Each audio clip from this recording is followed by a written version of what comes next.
Hello and welcome to the stream. So hopefully everything is working again.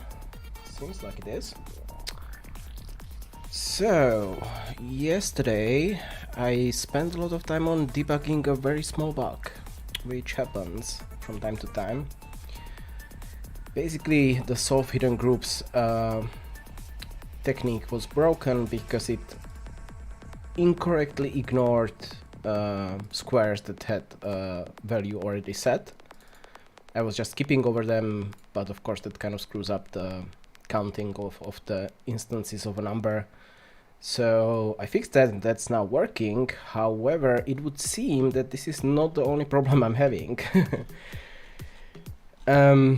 So it seems that the finned fish is still incorrect, unfortunately, which is quite annoying.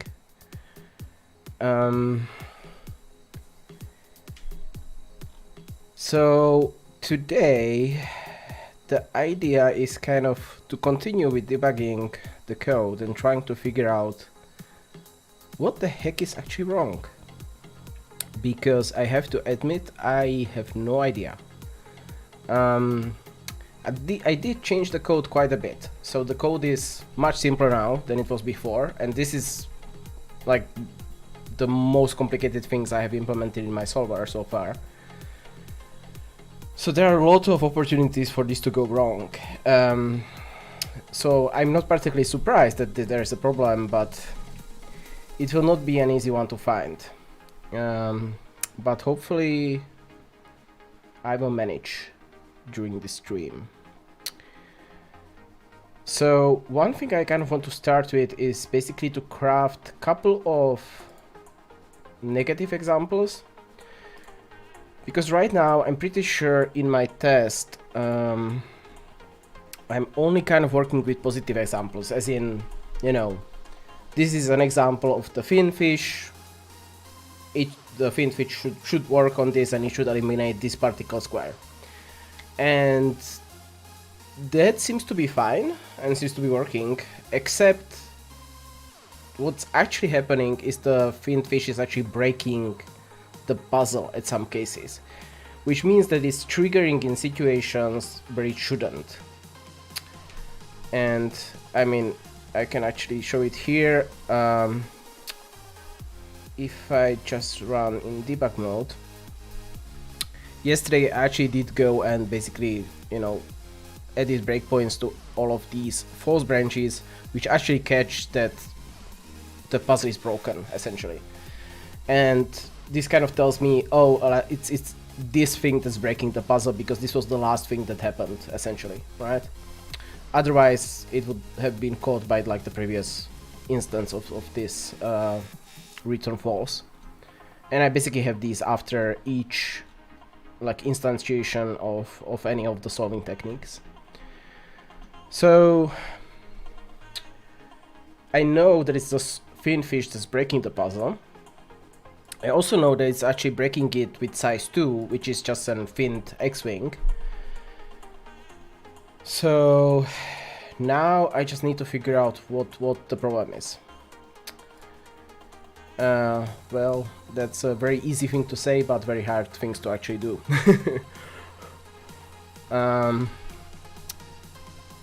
And by the way, I think my widgets are currently broken completely, so because the numbers are completely nonsensical, so sorry about that. I think I will basically give up on all the integrations that exist, because I keep running into so many issues with them.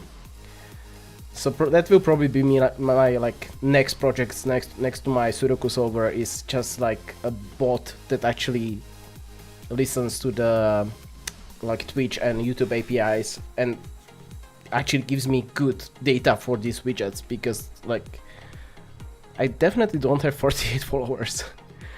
I think the number of subscribers is actually correct, but yeah, okay, that's something to work on. At maybe next week I will start, because yeah, these widgets are just like are not updating and it keeps doing weird stuff. Anyway, so crafting some negative examples. So let's do that. I should already have some solve finned fish examples, right?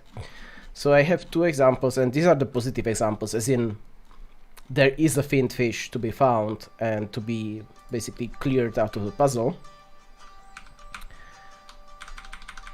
So let's just start with that code, and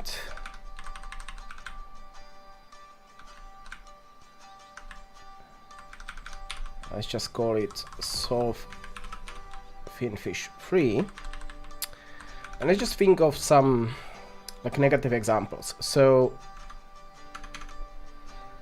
one particular negative example, let's just go here, would be if we have, and I will just use like the actual set numbers. So if you have this kind of situation and we are looking for a finned fish across the rows, this wouldn't work. So this would work. Ah, damn it. I should have just done it. Annoying. Okay. Let me just do it properly, right? So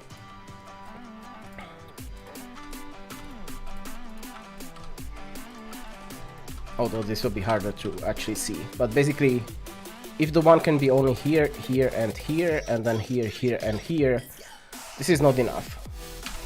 If the one would be missing from here, that this is technically a fin.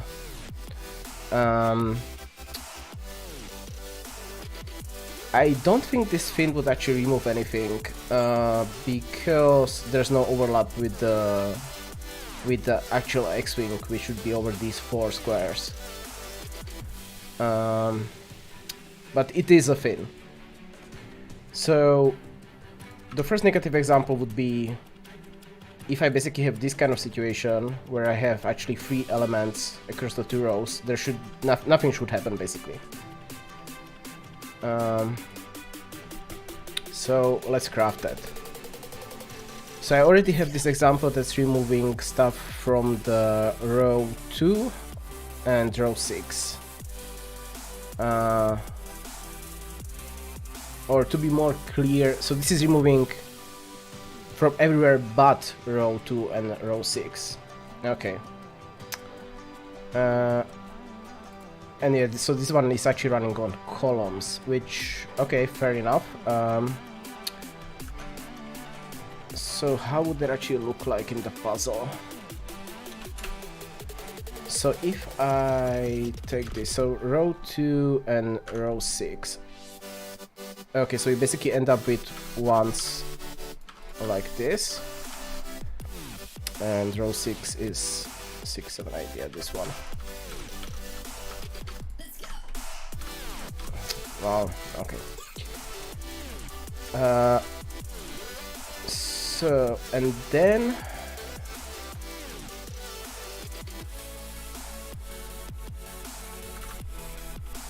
oh, but it's doing it specifically for column 2 and column 5.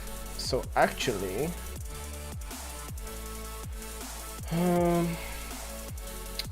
column 2 and column 5. Right, okay. So what's actually happening is this.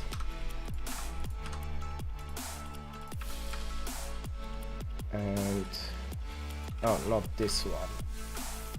This one, right.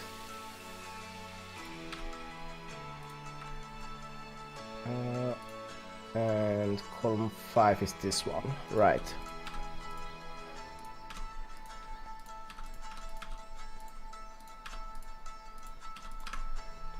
Okay, so this is kind of the situation that we end up in. We don't really care about the other columns in this case. So okay, so how I want to modify it, I basically insert another row in here, right? So basically like this, or just to make it more explicit. So right, or, so this is pretty easy, just do or, and let's just put it so it's sorted, or j is, let's say 4, that's fine. And then I actually don't need this part, which is actually finagling the puzzle so it actually has the fin. And what I expect here is that this function actually never gets called. So how I do that is pretty simple. I can just do check false. So if this callback gets involved at all, this check will obviously fail, right? So we will know that we have a problem. And then sure, I can just do check that the puzzle is basically unchanged afterwards. Which, I mean, it will be because the actual manipulation of the puzzle happens in this callback, and since in the callback I'm not doing anything, then obviously, you know, there's nothing to change. Right, so let's see if that works. So this is actually the Sudoku algorithms test, right? So let me just stop this and run this again. And we have some interesting problems. Oh, because unused parameters, obviously. Yeah, sure. Let's just quickly get rid of these.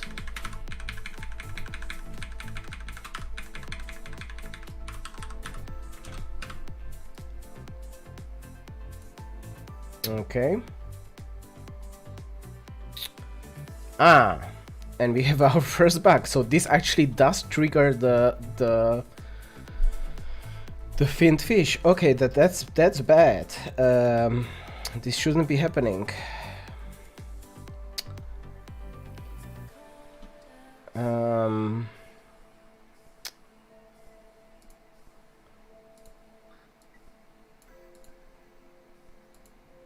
Yeah, this definitely should not be happening. Okay, let's see.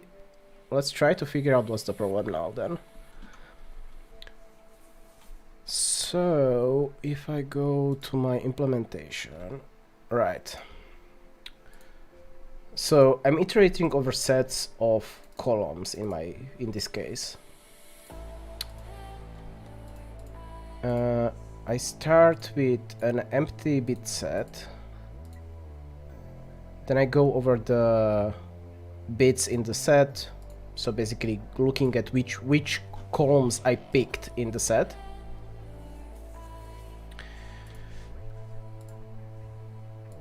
I get the positions of the number I'm interested in from the column. So basically here I would get 2, 4, 6, right?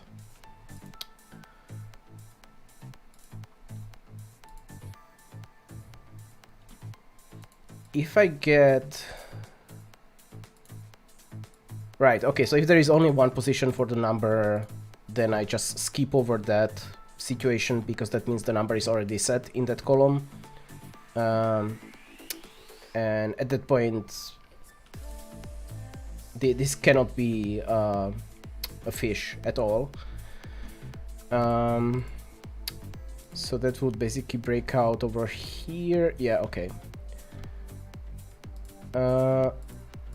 And what I do, I just union the positions. Okay, so if I union the positions at the end, I end up with just 2, 4, 6 because for these two columns the positions are the same. It's 2, 4, 6 for both of them.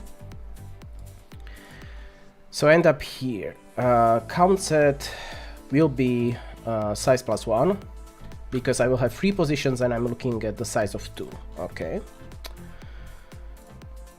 Now the actual checking if this is a finned fish happens here, right? So this will iterate over the bits in the set. So this will iterate over the 2, 4, 6.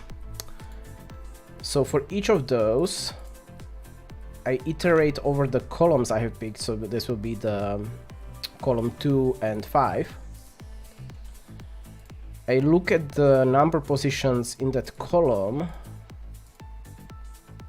and so I will get 2, 4, 6. And I check if 2, 4, or 6 from this outer loop is set in that column. And if it is, I just increase the count, right? So for both of these, for basically all of these 3 positions, so 2, 4, 6, I shouldn't end up with a count 2, because both of the columns, both the column 2 and 5, have the number.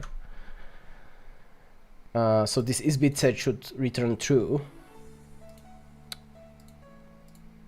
And this block ID, this is just for tracking. But so the count should be 2 after this loop. So this shouldn't happen.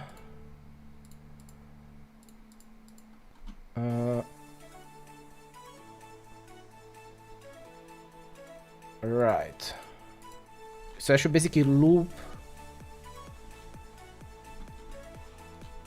I'm missing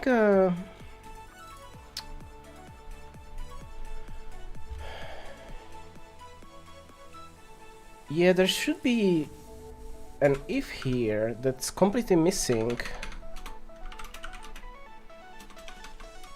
that actually checks if we found.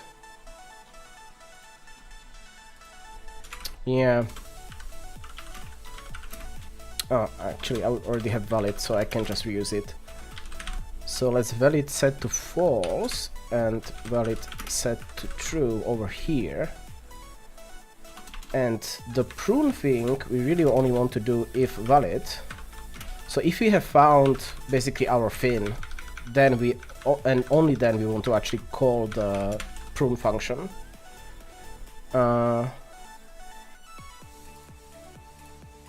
Because all this logic is correct, except I always called the prune function no matter if this was actually valid fin fish or not, which is obviously wrong. So was that actually the bug? Could be.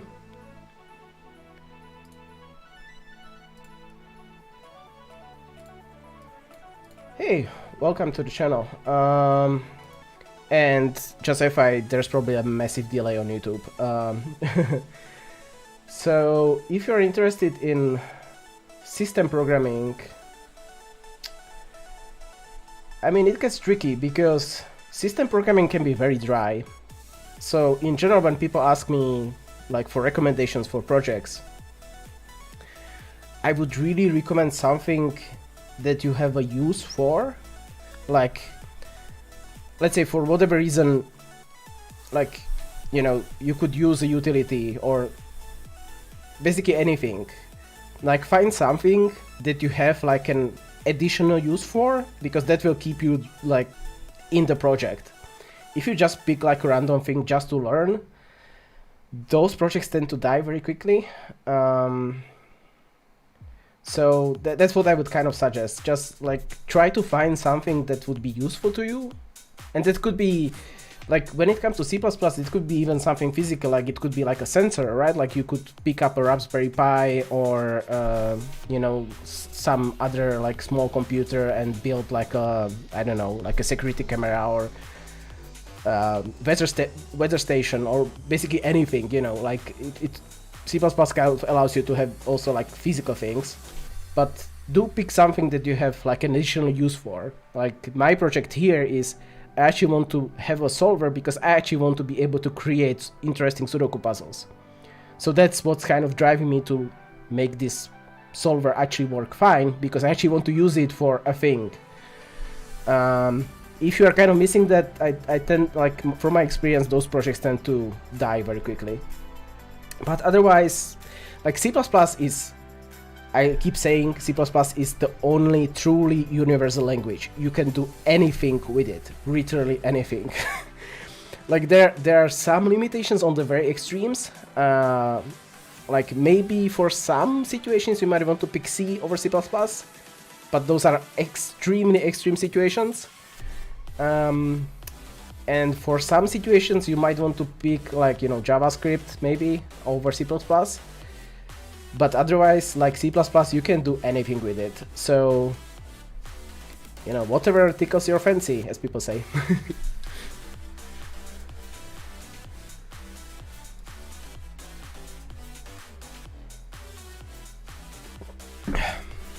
Right, and justify the test here passed. So I think that was actually the bug. So let's switch back to the solver tests and let's see if that one is still failing.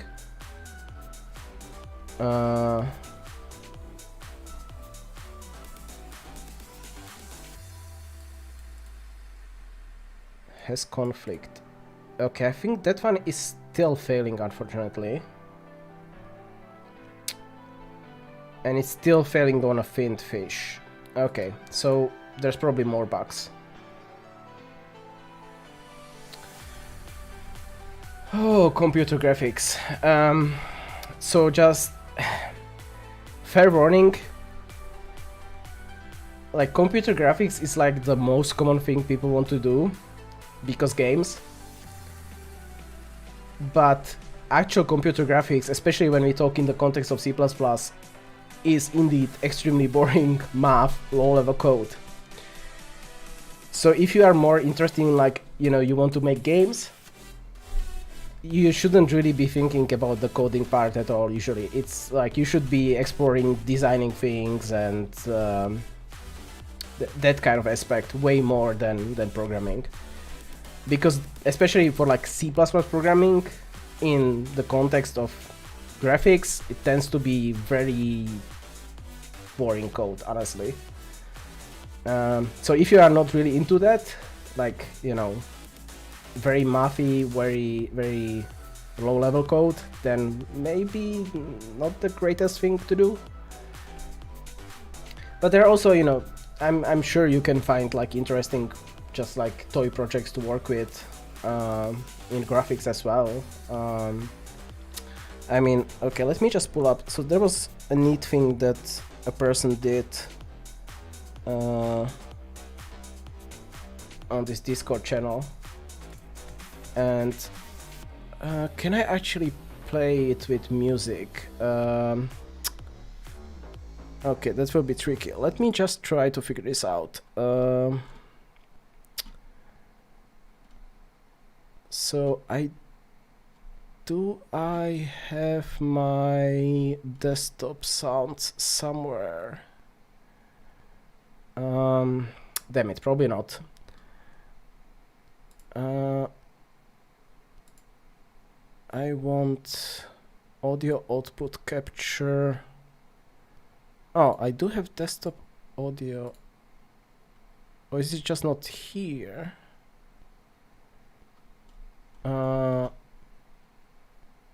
Desktop audio. Okay, this will maybe work. I have actually no idea.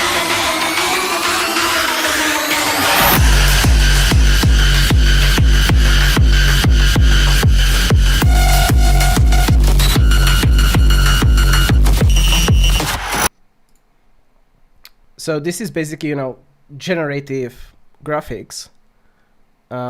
It's pretty cool.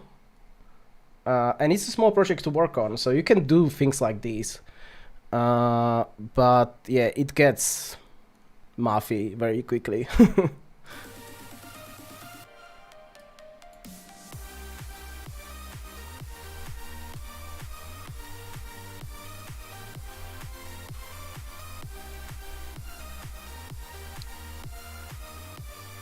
Okay.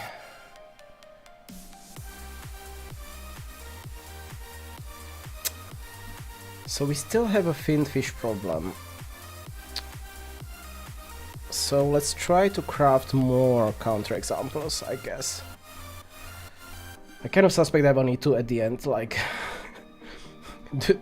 do like detailed debugging, but let's just continue with this idea. So we fixed one problem.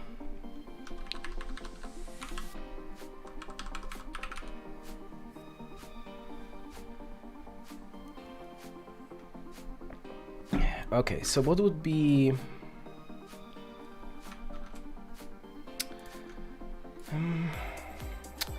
there is also one thing I'm probably not checking, so okay, let's go back to this. So if I have this kind of situation, right? Let's say this isn't here, so let's say... ugh, damn it. I actually want to... sure, okay. So if I have this kind of situation and the one is actually... sure, let's do it like this, right? So these, let's say these ones are not set yet, so these are just possibilities. But let's say this one is actually set. So if you are looking at the columns, I am checking if there's only like one possibility, basically if the number is already set in the column. But I'm not checking if the number is by chance set in the row, which is also a problem if that happens. Because if it's actually set in the row, then these shouldn't be here at all. And I think it kind of breaks the logic of the fish. Thanks for the follow. Oh, and my overlay is now fixed. Okay, it's just like it sometimes doesn't refresh. And comes up with like weird numbers. Okay, anyway. Thanks all for the follow.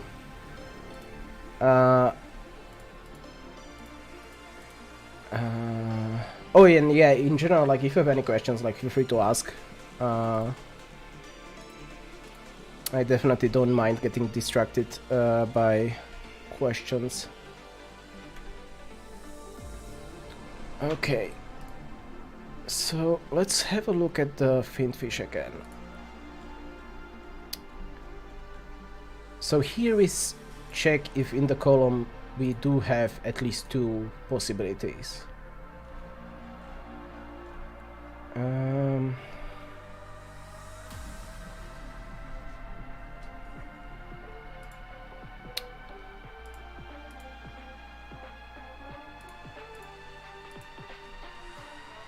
Where would I check the other direction?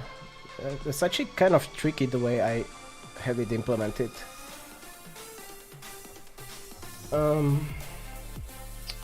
Basically what I kind of need is to have a method on a block that tells me that a particular number is set in the block, I guess.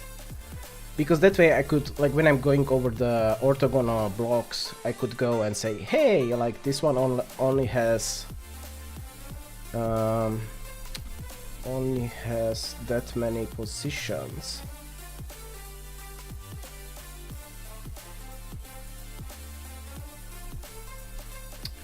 Oh yeah, I have done a lot with distributed systems. So my previous job was at Google, so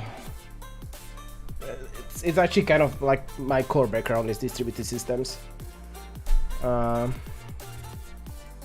that's also very mathy in a very different way.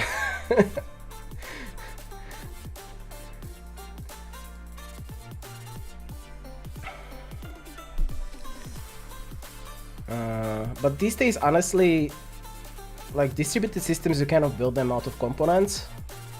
So you kind of get the features you want from, you know, different things, like you're using a queuing system that gives you, you know, all the guarantees that you might want. So you generally don't really have to think about those things. Like, you know, you are using a database that has like strong consistency globally, for example. And you don't really care how the database does it. I mean, you need to care from like performance perspective, obviously, at some point, but you kind of build systems these days out of these like pre-made components that give you the feature set you kind of need. Because actually getting it right from scratch is quite hard.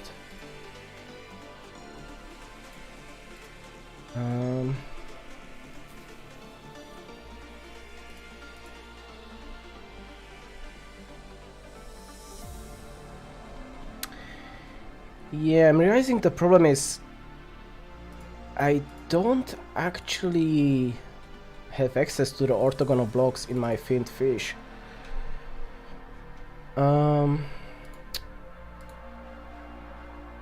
So honestly, the check should be happening in the callback then. So that actually happens in the Sudoku class, I think, if I remember correctly. Solve finned fish over here, right? So okay, what am I doing here actually?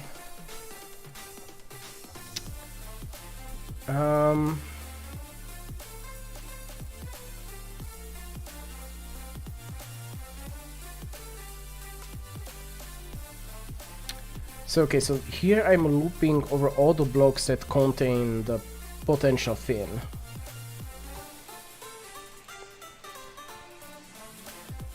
And then I'm just... Right, so this was the logic that I had... Why did I not put it into comments? Ah, okay, so let's just refigure this out. So we don't want the square that we are looking at to share a row or column with the fin. So this is basically... Okay, if I get rid of this, right. So if I would have the...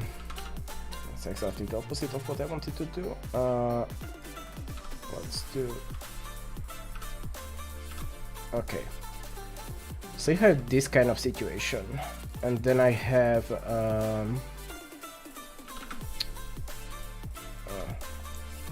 like this. Sure. If I have this kind of situation, so this would be the potential fin. So I don't want to remove anything that's like on the row or on the column, because the thing I'm actually care about is something that shares a column with the fish itself. Sorry, not the column, in this case it's the row. And so this one is just skip over squares that share the column or row with the fin.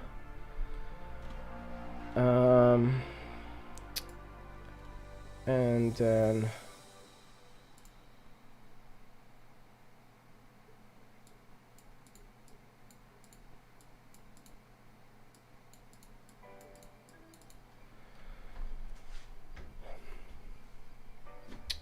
yeah, so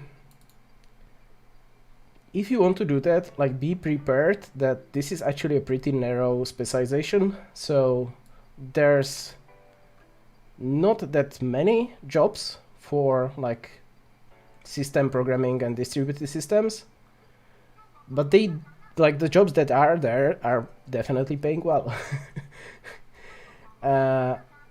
And you don't even have to go to USA, like in Europe as well. But it's a pretty narrow specialization that you are kind of like putting yourself into. If you kind of want to have plenty of jobs to choose from, full stack is definitely the way to go, because basically everyone is looking for full stack engineers these days. But yeah, the pay usually isn't that amazing because there's much bigger competition, obviously, so people kind of, you know, push the pay down because of that.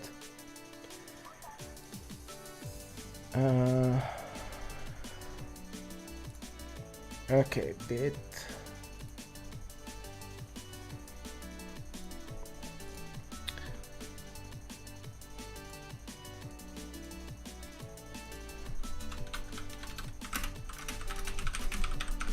Okay, so this is the check that it's on the same column as the fish. Okay, and then we do the same thing on the other way around, which is, you know, so this is the same row as the fish, which is actually, this example is looking at the columns. This is on the same row as the fish, which is these 4 squares.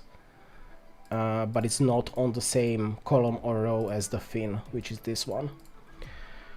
And this, just before I forget to comment these. Okay.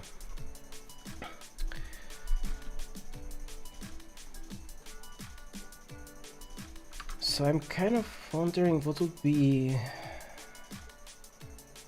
like another counterexample.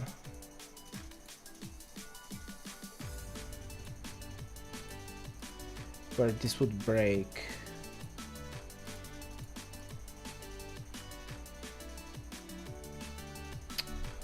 Where would I put the fin?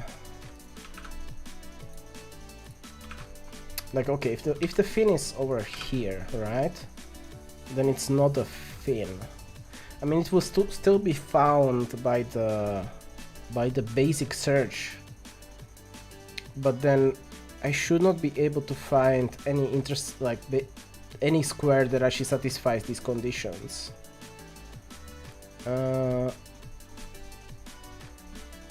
Yeah, like if I go over all the squares that share a block.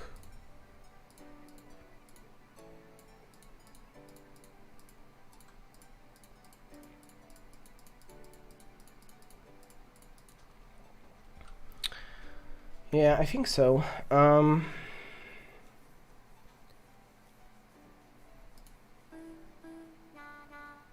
have a suspicion that I will need to actually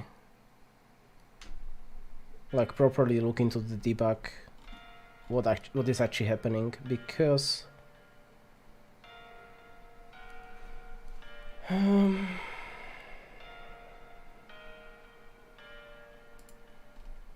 like the one bug was obvious, right?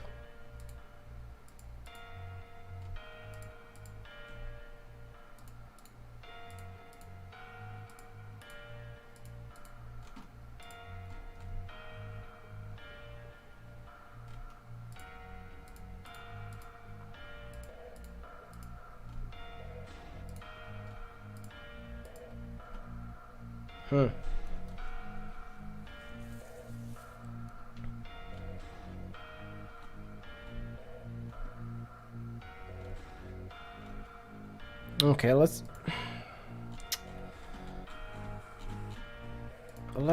craft this example.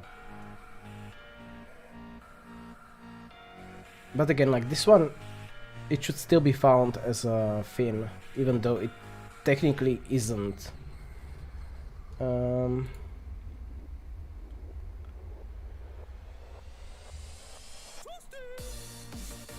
Well, Chrome isn't really in that area.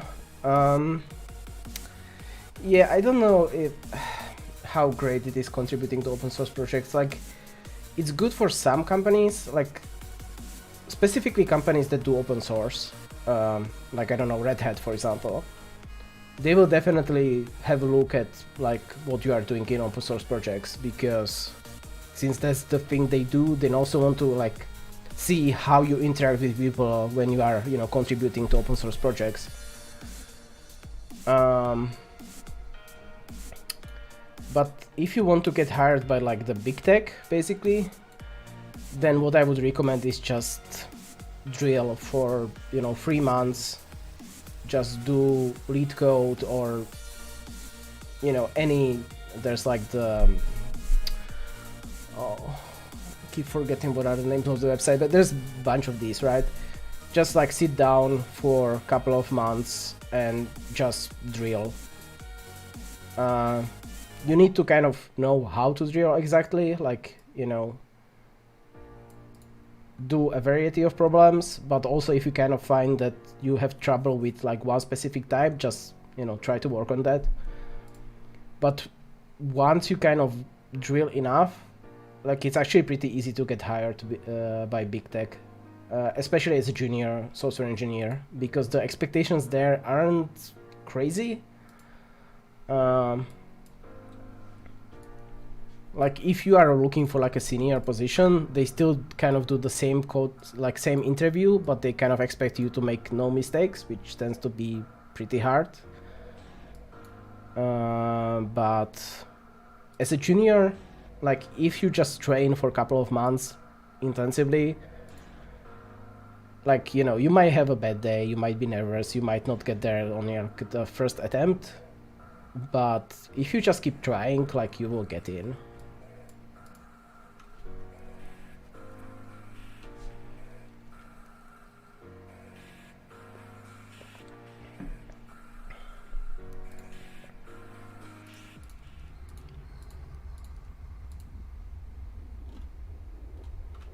Okay, so this one is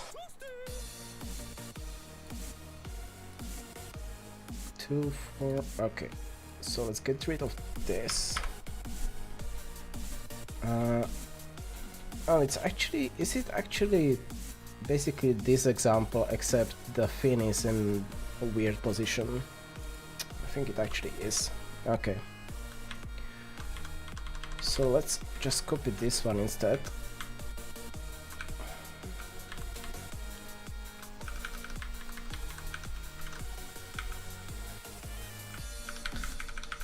Okay, and let's just double check this. So this one is, we have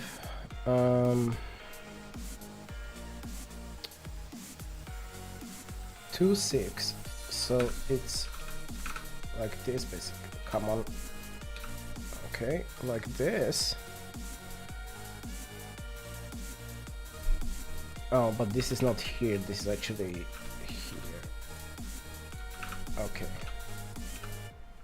So it's this kind of arrangement, and then we have a fin at 0, 5, which is here. Ah, damn it. Like this. Did I do that correctly? No. Oh, row 0. Alright, this is all rotated. That's why I'm getting confused. Okay. So row 0, column 5. Yes, okay, so that's there. And what we expect is basically 3, 4, these two. Right, so if I had basically this situation, then these ones should disappear, which is... Oh shoot, that's actually... No, that's actually... Oh no, not these two, these two. Ah, okay, yes, obviously. Right. So if I have this kind of situation, it's row 2, yes. These two should disappear because they share the row with the fish, and they also share the block with the fin. Okay. So let's go with the weird situation that would actually be the fin is over here. Oh, I need to really work on this UI a bit because this is getting really awkward. Okay, so let's say I have this kind of situation.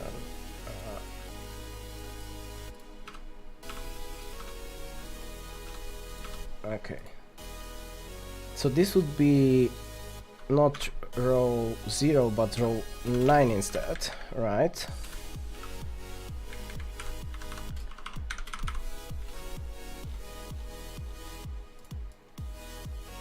So what I expect is that number is 1, obviously. Row is 4 because these are actually counted. These are ordinal numbers, so these are actually counted from 1. Column is the same.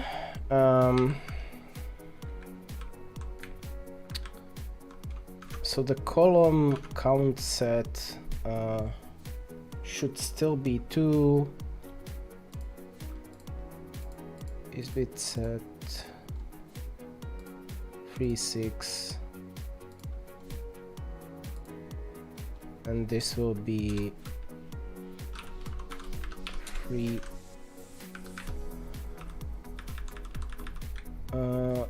3, 4, 7. Yes.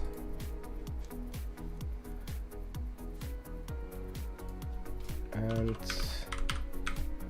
let's not do any editing to the puzzle, and this should all still be the same. Okay, let's see if this is actually working.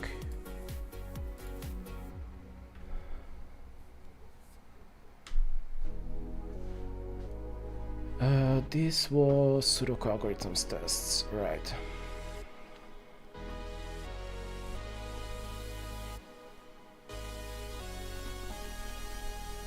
Oh, right. I need to change the name.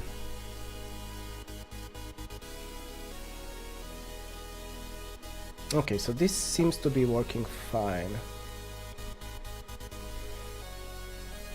Now, I guess I should basically replicate this test in my Sudoku tests.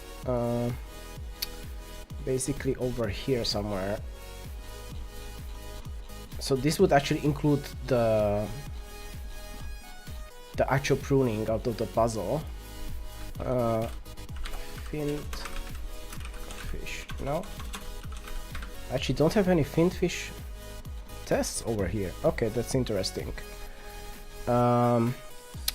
So sure, let's do that. So we can basically replicate the same test that we have in the low level tests and basically just make them high level, so they also include the actual removal of the possibilities from the puzzle.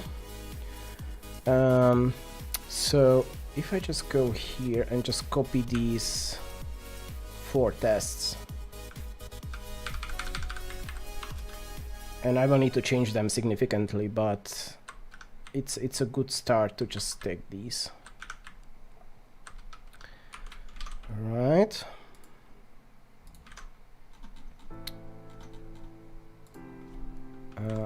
So this will be just Sudoku test now.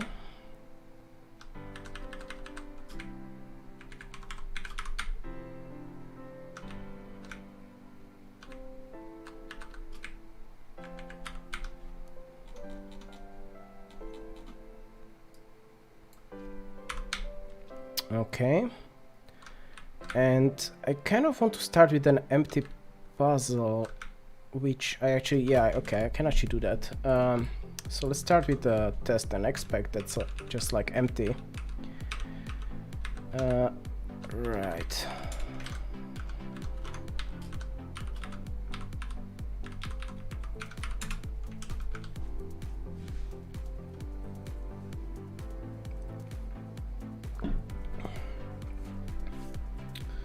And I just need to modify this a little bit. So instead of this, I just access the data directly. Oops. Okay. The same over here. We are still doing the same operations, it's just that now I'm actually not working with like a test data structure. This is actually the Sudoku puzzle that I use across the solver. And right, so the soft finned fish that I have on the puzzle, so this would be test.solve finned fish. This takes a size and a number. So here I actually want to solve it for size 2 and number 1. And this goes away because this is actually part of the Sudoku class. And I still need to change this.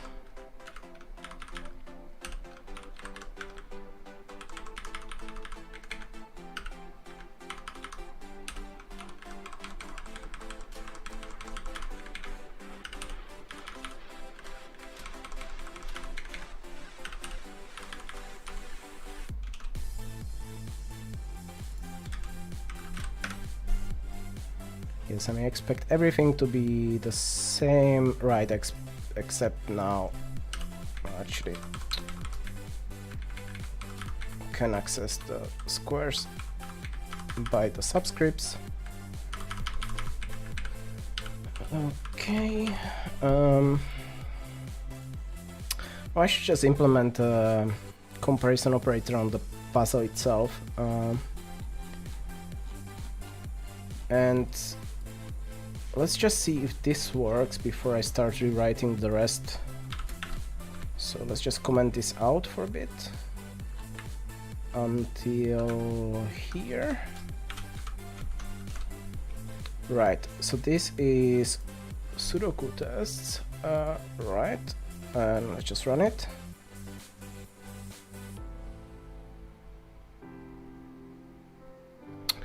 Oh, interesting. So I actually have a bug in my pruning function, I expect. Because this actually removed more stuff than it should have.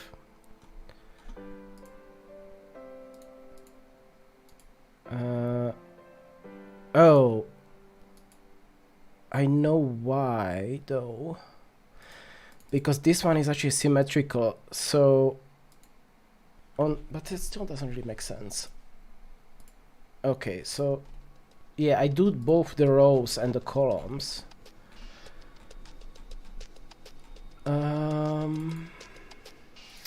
But it shouldn't be removing. Interesting. Yeah, I do think something is broken here. So good that I actually did this, because now I can actually try to figure out what's the problem. So okay, we still have this kind of situation, right? So it's 2 and 5 rows. So this is row 2, row 5. No, wait. Am I doing that correctly? Column. Oh, I actually. So rows 2 and 5 and columns 1 and 6. Oh, so it's actually here. Okay.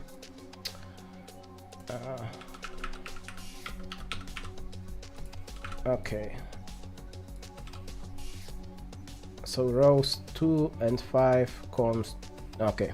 Yeah, I had it the other way around as I was describing it, unfortunately.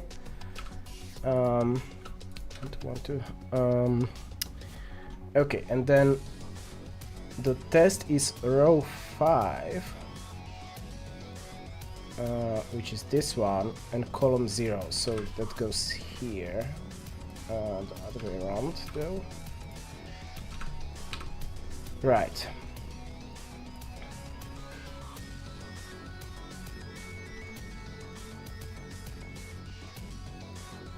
So why is this removing stuff from 3 to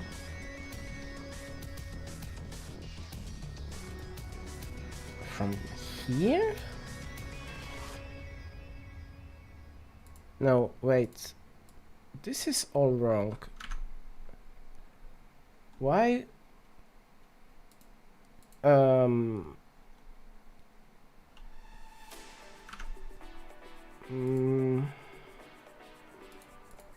3, 4. Ah, yeah, so these two should be removed. And it's saying that these two are not getting removed.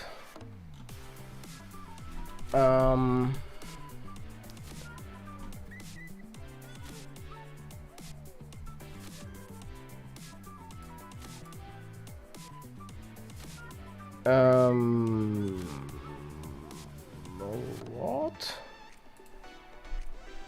Okay, let's just make it a little bit more readable.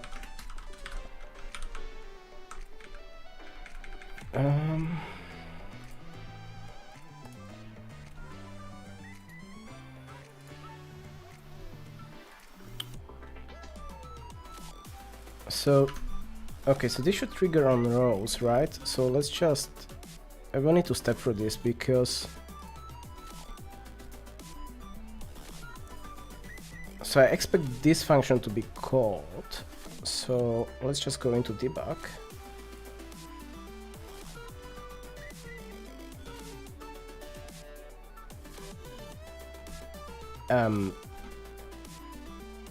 Wait, what?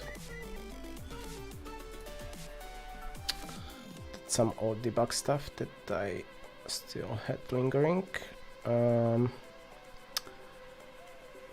Right, okay, so we are inside of here.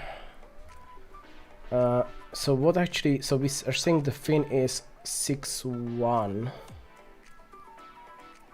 6.1? Yes. Because, so again, this is ordinal numbers. So 6.1, first column, 6th row. So yes, so this is the correct call. Right.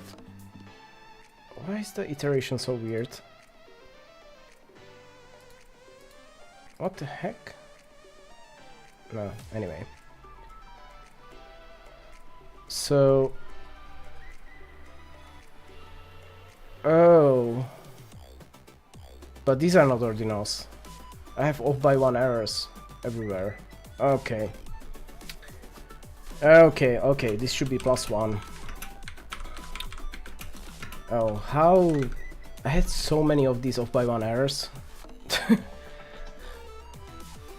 Yes, because I'm comparing ordinals with like indexes, and that's obviously wrong.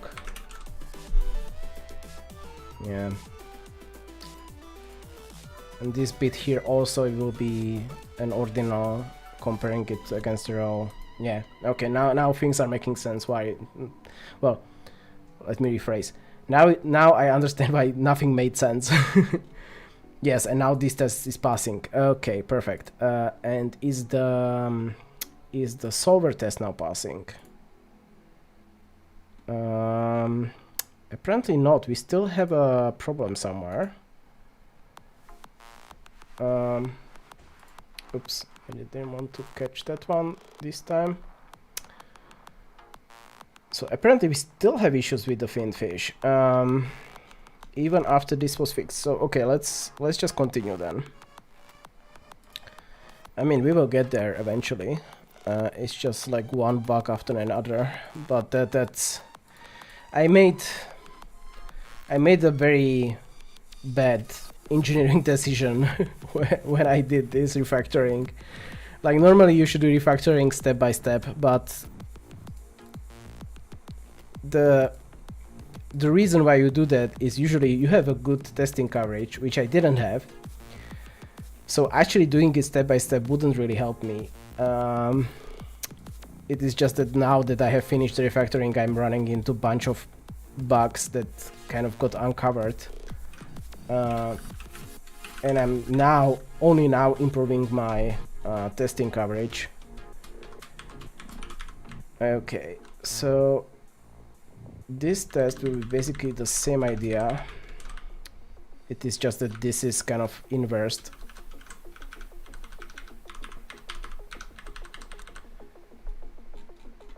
Yeah, so here we were basically going across the row 5 and row 2 and 5. Here we do the same thing, but we go across the columns. So this is for column 2 and 5.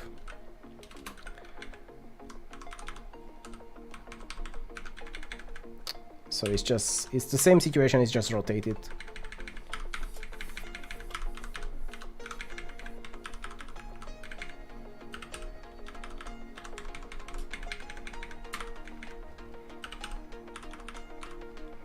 Okay.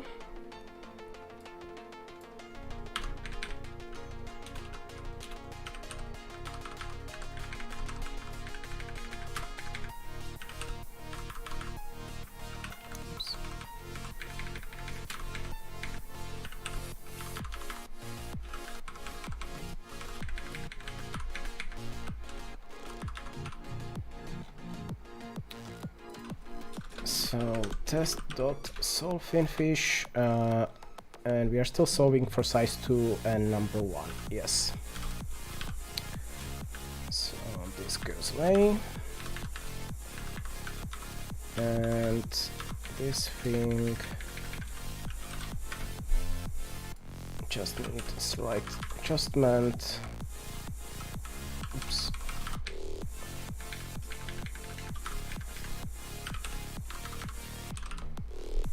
Okay, So again, the same idea is just rotated by 90 degrees. So this is the Sudoku tests. Let's just run it. Yes, because I now uncommented the thing. Okay, let's just recomment it out. Okay, so this is passing. Let's continue with the test cases. All right, so this one was the fake fin situation where like basically we don't want anything to be removed. So let's do this. And number 4 is kind of the same situation as well, right? So let's do this.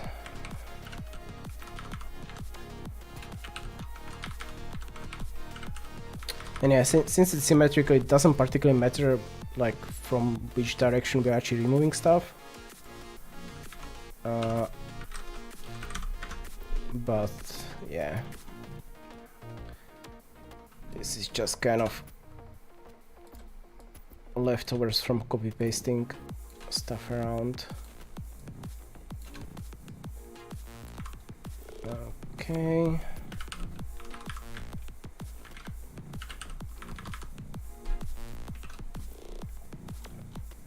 And this test,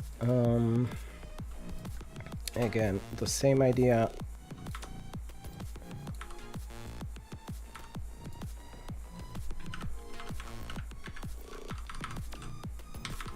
And again, in this case, nothing should be removed either. And if it will be, we know that we have a problem in the pruning function, actually.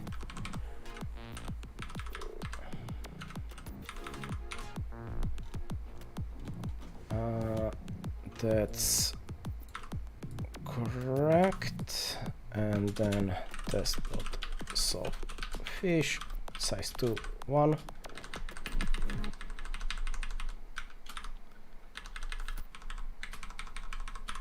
And again, it should be the same.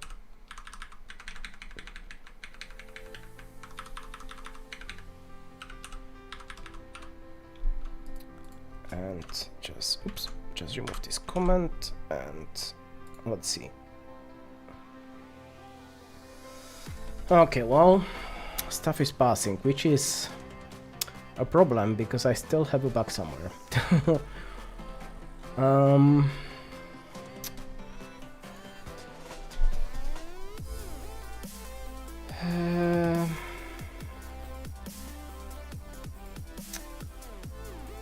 This is annoying.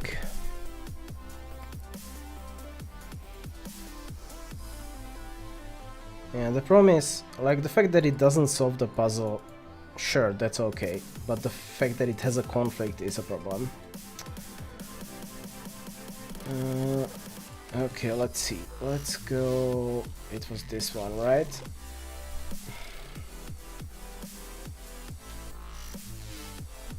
And I did have this thing over here, right?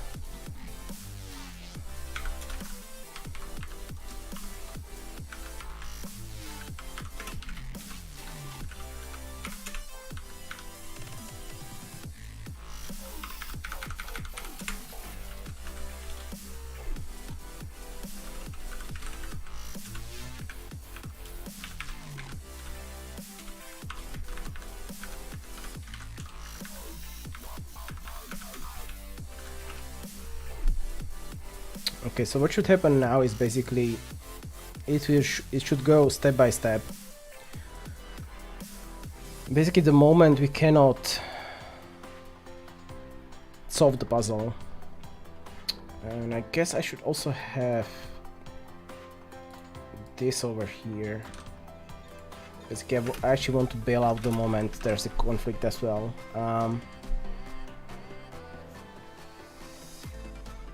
And it should just add this debug logging in each step, which would be probably super hard to read, but I mean, I don't really have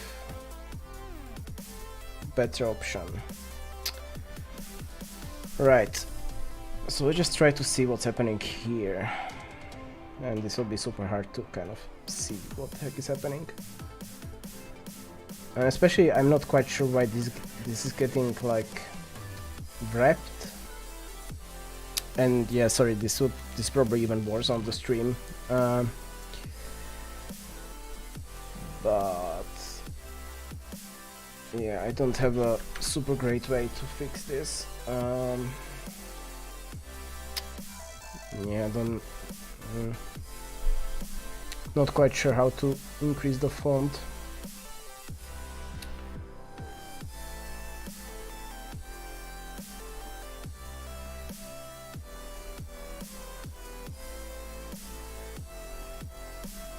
Yeah, I don't particularly see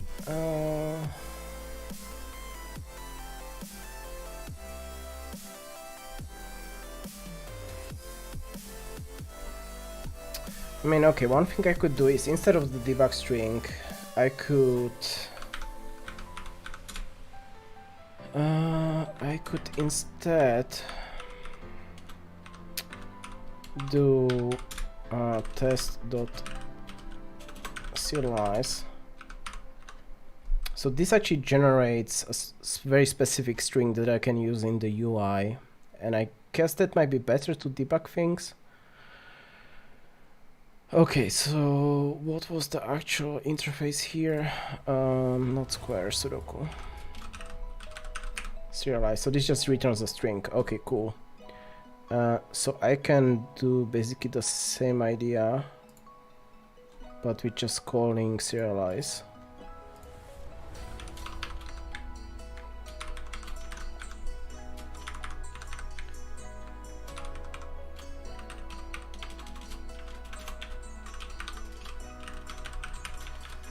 Okay.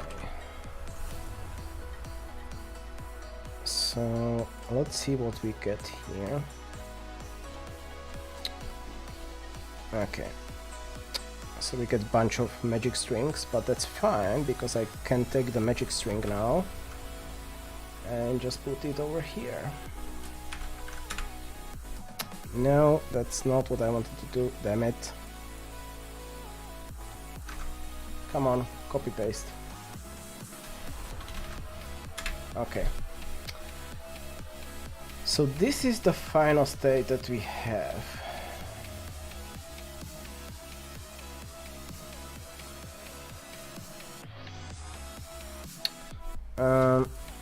And actually, can I just do over here one solution dot serialize? So I basically kind of want to see the solution as well. So let's do that quickly. So the first one is the solution. Okay.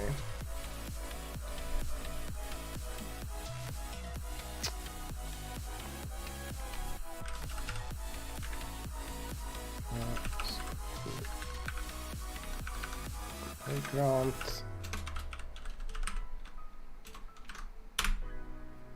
No, that's not the solution. Come on. Where's the solution?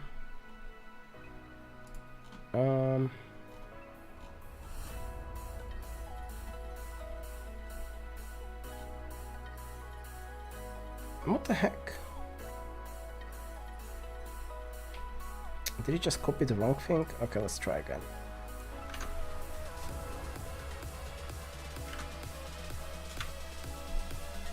No.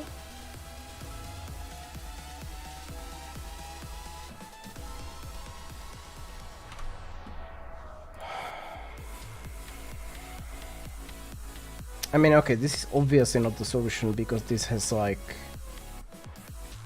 bunch of things that are not powers of 2. So why is it?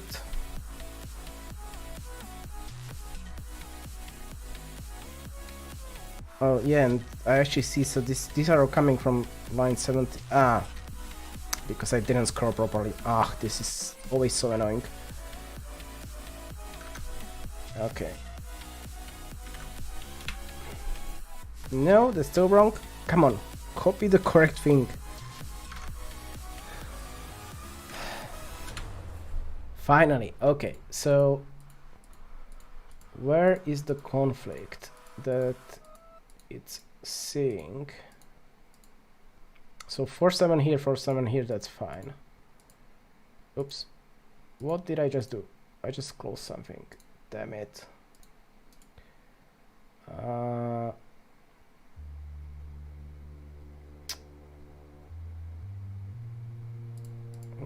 Okay, right. So 48 over here, that's fine. Then 1417, that's okay. So 64 over here, that's still okay. 39 over there, that's fine.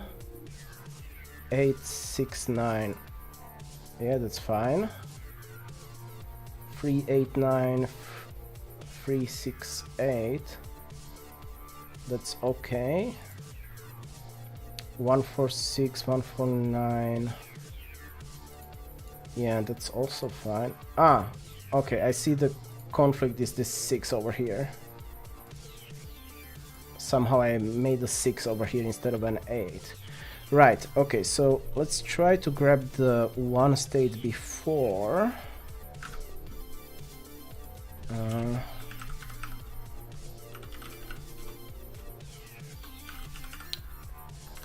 And let's have a look at how that... No, why does it keep copying the wrong thing all the time? So annoying. Ugh, come on. This is so annoying.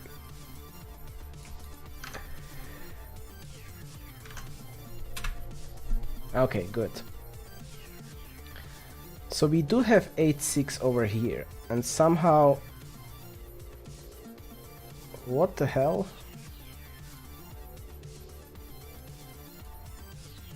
How the heck does this happen? Like, first of all, it actually creates 2 6s. I thought I missed that before. So it's like removing the 8 and the 9 out of here for whatever reason.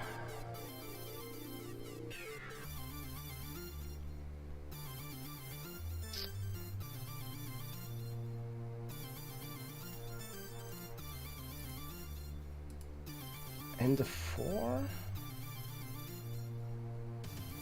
Okay, this is very strange. And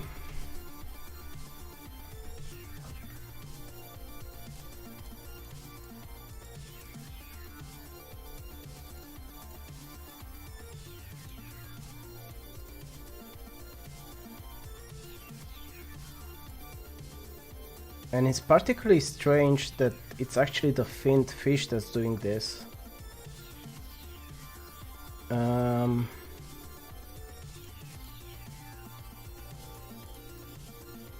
So would this be...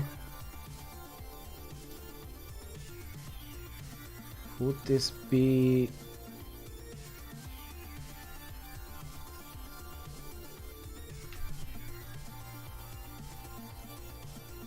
Yeah, this is very curious.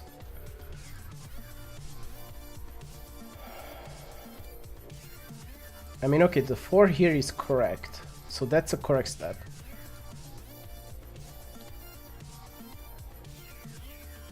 But why would it do the 60s over here?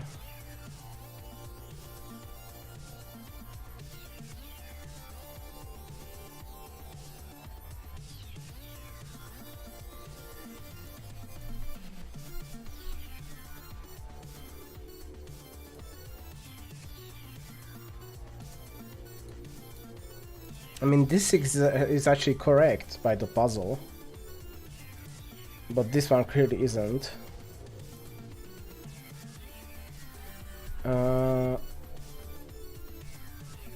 So is there actually... Is there actually finned fish over 9s over here?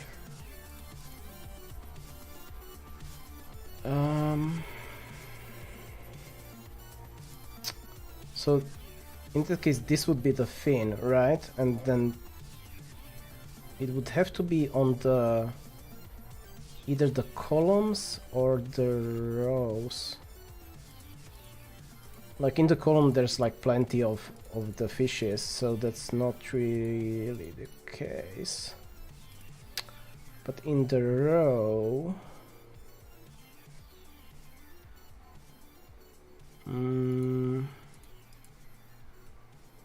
no, that also doesn't look correct.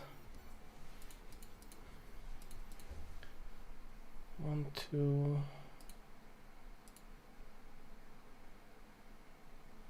How the heck does this? Okay, this is.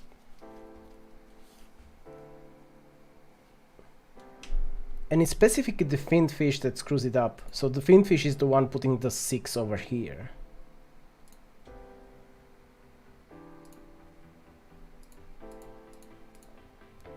So technically it could be that. Okay, so if I have, let's just duplicate this step.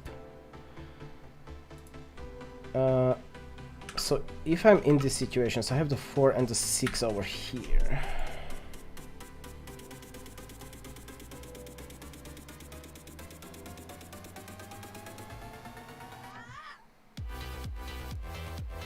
What would remove the 8 from here? Is there a finned fish over 8s actually?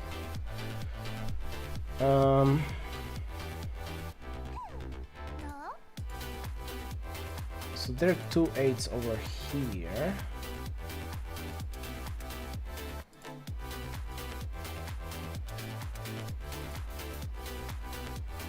And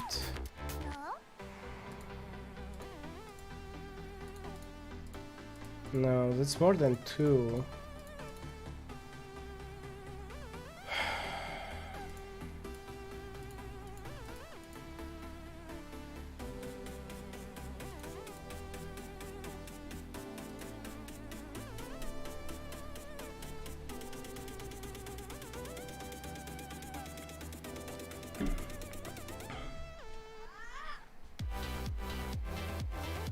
Oh, but I think I have actually thought about the pathological situation. Okay, let me draw this. So, let's say we have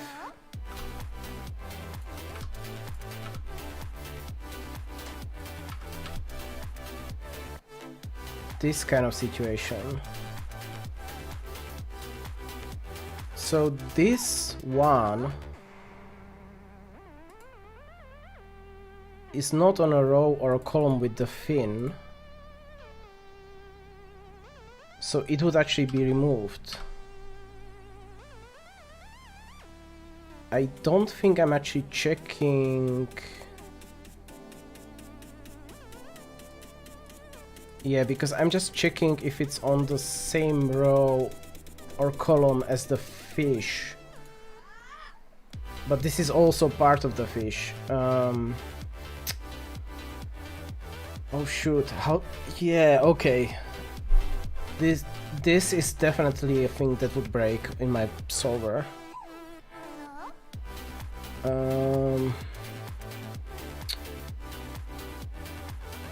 Right. How the heck do I... Well, I can replicate that quite easily in here. Just to see if it really breaks, but I think it does.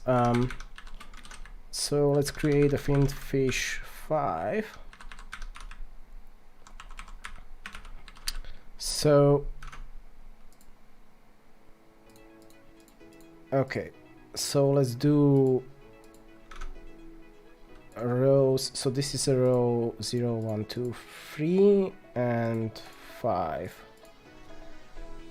So I want to remove everything from rows 3 and 5 except for these 2 columns.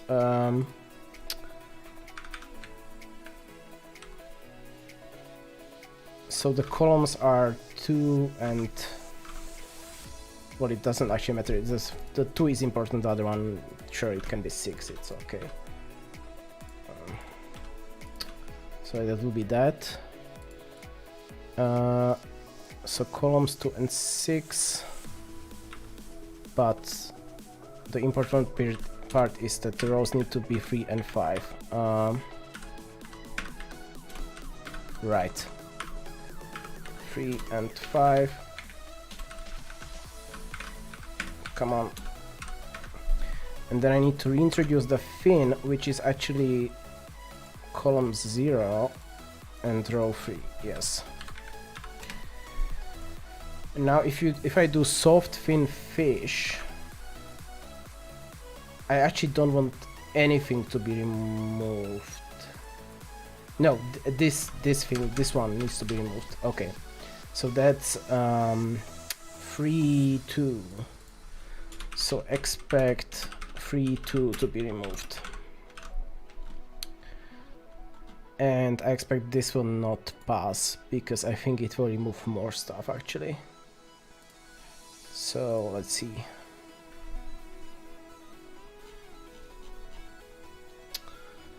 Yeah, okay, so we are and I need info I j, so I know what actually is happening. Yeah, so 3, 2, so row 3. Wait, what? Oh, I miscounted. Sorry. So this is actually row 4. Yes. Okay.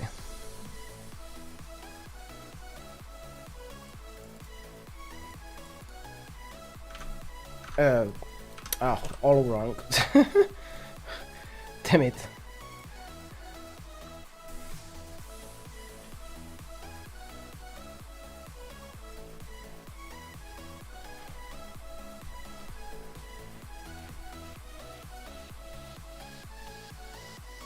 Huh. That's interesting. It's actually saying that it didn't remove anything.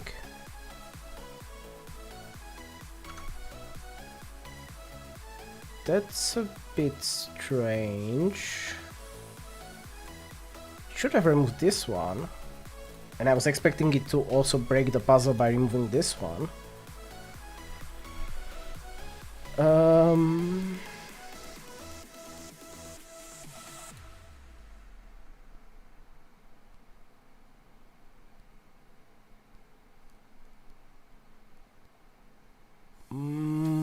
Why would it not remove this one?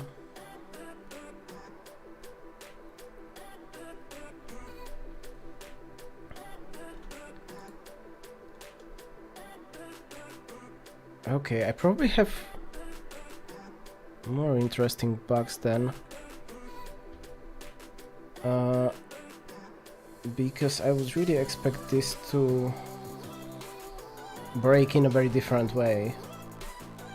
It's breaking in a very unexpected way, which is never good. It basically means like I have a different bug than I thought, which doesn't really preclude the possibility that I also have the bug that I thought I had. Okay, I need to refresh my water, so I will be back in 5 minutes. Stick around. But yes, we will get to the bottom of this mystery. I will need to step through this function and try to figure out what the heck is happening here. Yeah. Okay, anyway, see you in 5 minutes.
Yeah, okay, and I'm back. So let's try to figure out what the heck is happening. Right, so in this case, somehow the solfish doesn't remove what I would expect to remove, and instead doesn't remove anything, which is very strange. So, okay, first of all,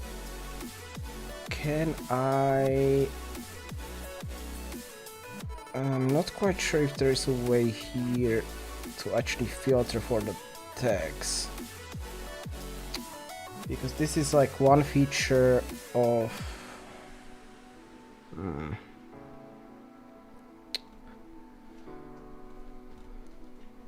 oh wait, what the heck? A solfinfish 5 failed. Oh yeah, because that's this one, right? No, correct. So one feature of Catch is you can actually filter for tags, which are basically these things. But I don't know how to do that out of Visual Studio Code. So I will just do the brute force solution. I will just comment out everything, which will work. And that's the important part. Right. So this I expect to trigger across the rows. So I expect this function to get called. So let's see. If I just go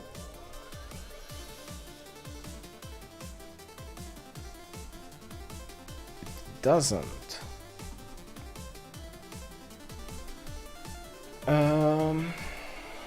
Okay. But this, I mean, the entire thing does get called, right? No? What the heck? Where am I?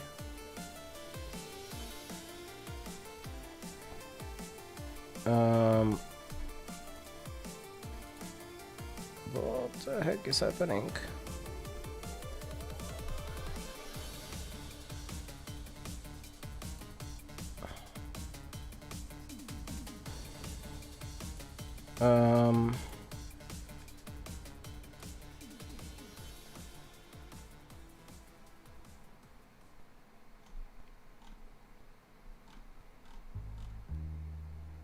Okay, there's something really strange going on now.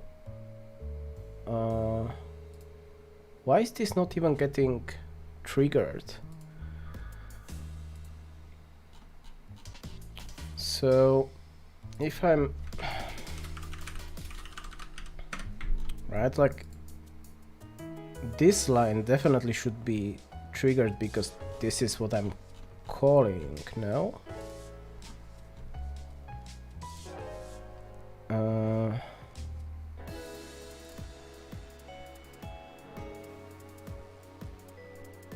What the heck?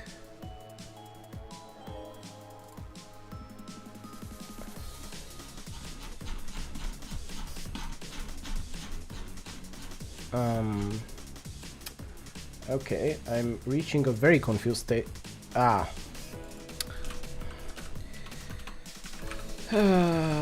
Okay, now this explains things. Just typos, as usual. Okay, now now things are getting caught. Okay, that explains a lot. Okay, let's just run it normally without debug. Okay, no, cool. Now we are triggering the bug that I was worried about. Okay, perfect. Well, not perfect, but progress. Let's say that it's a progress. So, okay, now, so this is row 5, column 2. So it's this one. Yeah, this one is getting removed, which is wrong. So how can we prevent that? How can we prevent that in our pruning function? So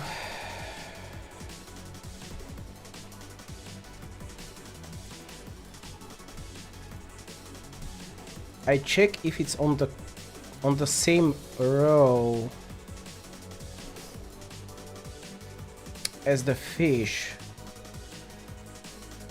but I don't want it to be on the same column as the fish. Right, so basically this entire thing again. Right, just inversed, and I just want to go over the columns.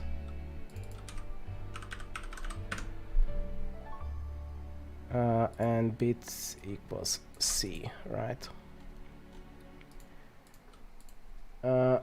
Oh, but I don't have... Oh, I do have access to the columns. Yes, okay. And I need to do exactly the same idea on the other dimension. Not dimension, direction. That's what I wanted to say. So if when I'm looking at the rows, the things I'm removing shouldn't be on the same row as the fish. So this should be rows, not on the same row as the fish. And again, yeah, I am passing it in for a good reason. Like, this usually happens, like I'm like, oh, when I write this function I will need this bit of information. Then when I'm actually writing this, I'm like, why did I pass in the information? Let's just ignore it.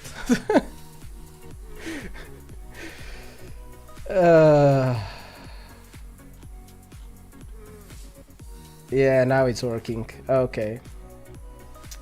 Jeez.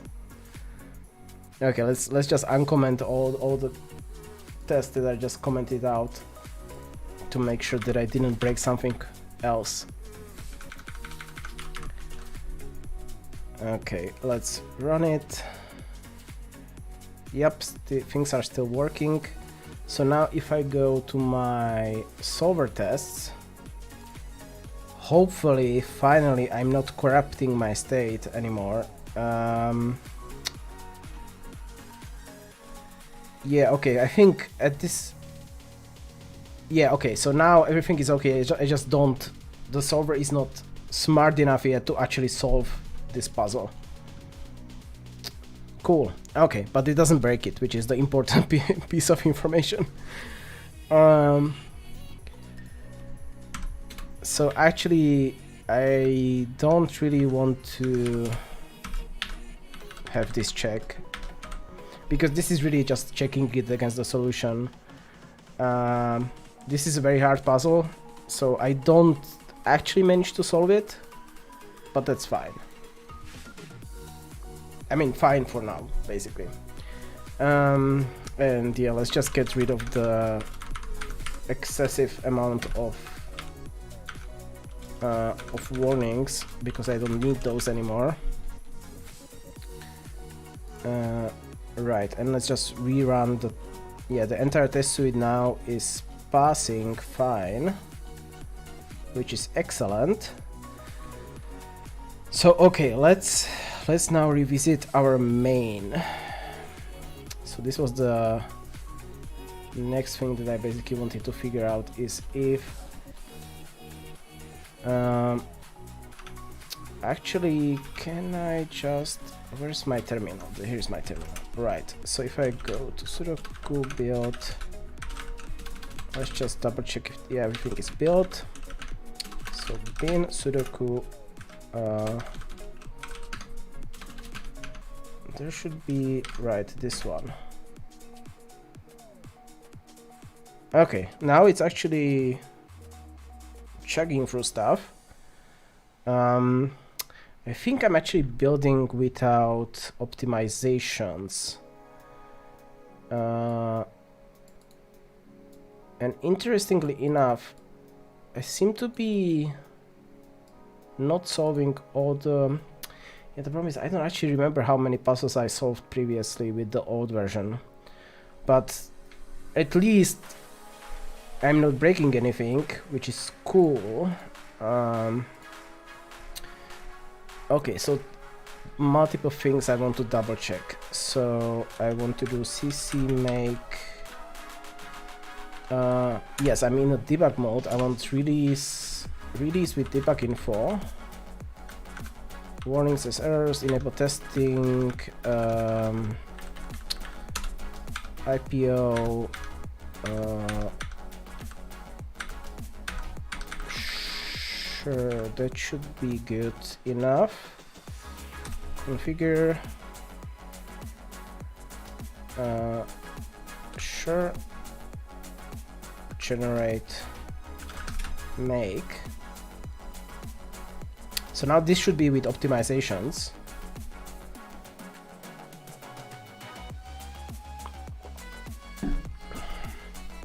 So I'm really hoping that with optimizations it will just be blazingly fast now.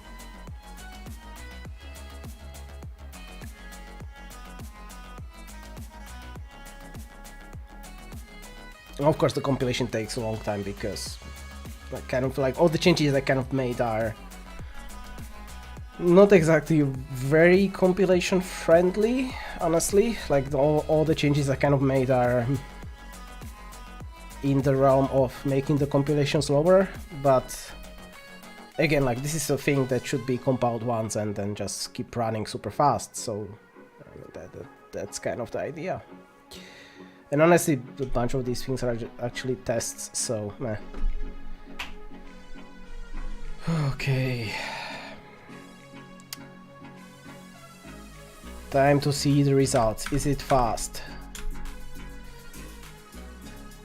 I think that's faster than before, but let's just check that. So, okay. Status. Okay, I need to add all these things. Right.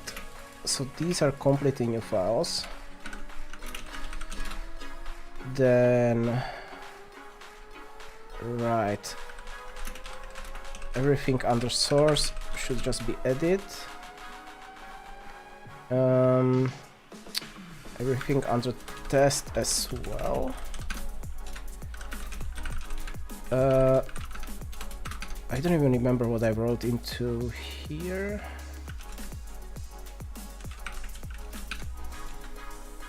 Sure, okay. I don't need to clean it up later. But basically what I want to see now. So now I don't have anything configured over here. Okay, I will need to fix that. But the point is now all of this is actually committed. So what I can do is now git checkout. Actually, let's have a peek at the log. Yes, this one. So git checkout this one. And now if I just build it again, and now I can actually time it. Oh, I'm missing some include somewhere. Source of stats. Right, I'm missing the iOS forward.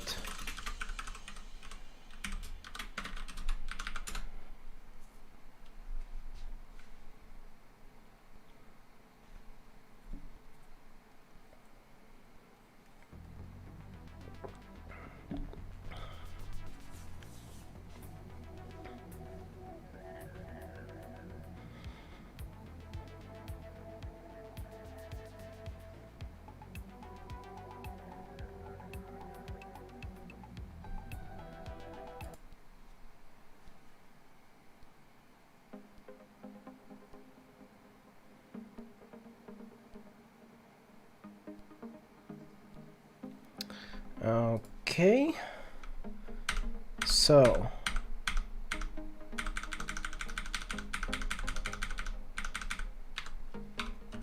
let's just time it. So this took 1.8 seconds. And I guess perf record, sure, let's just record a profile with this.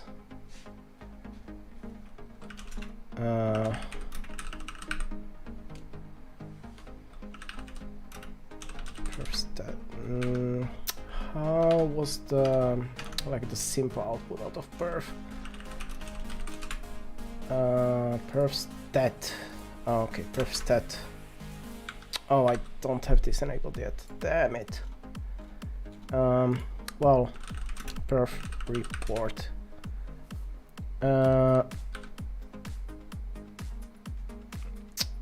Can I?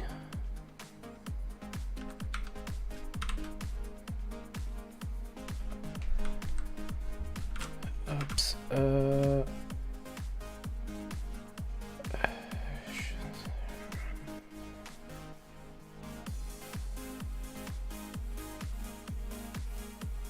What I'm. Yeah, okay, I will need to play with this a little bit more later, I guess. Git checkout master. Oh, I need to get rid of this small change. Oh.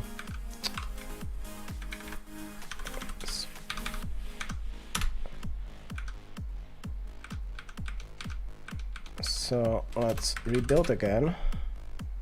So we're at 1.8. And I suspect I will need to play with the performance a little bit.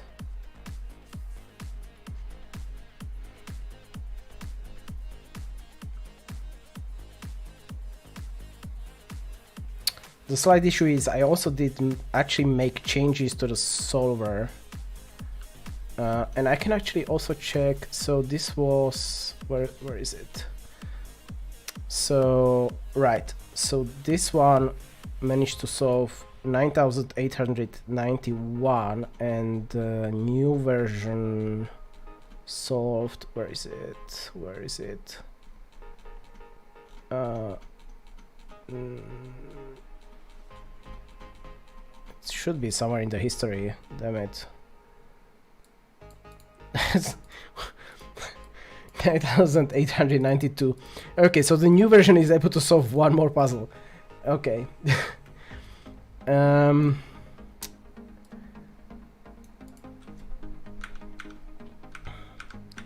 Which isn't, you know, a big deal, but it's still something. Okay, so let's see.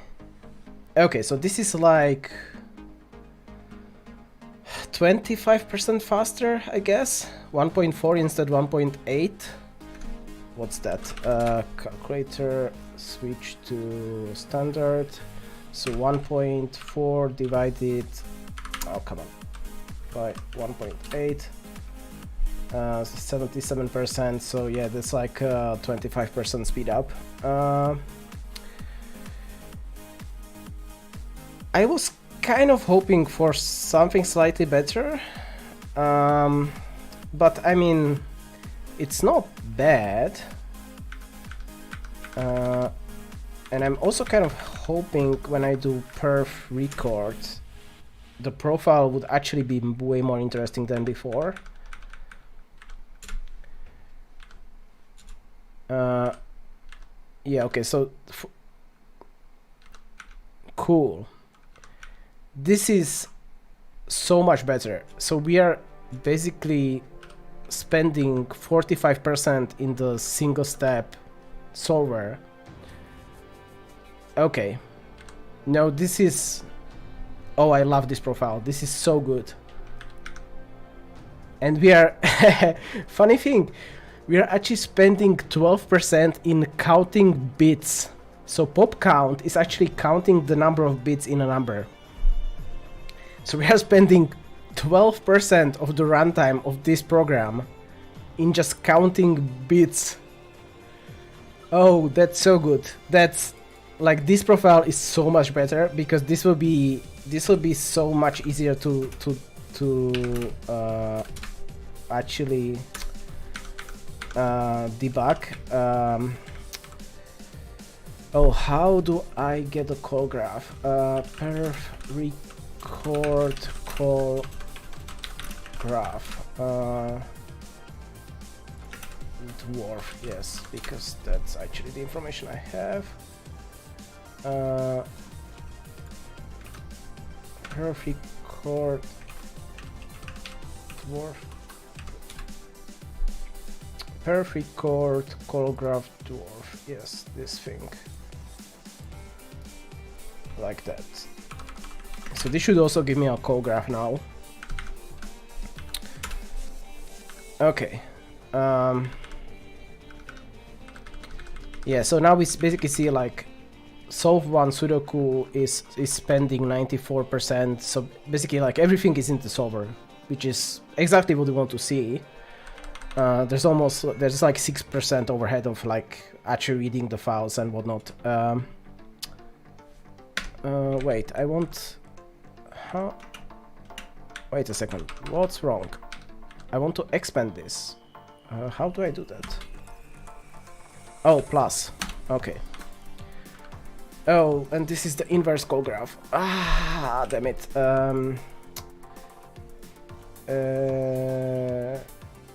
Is it... Damn it. This was like callee... No, caller...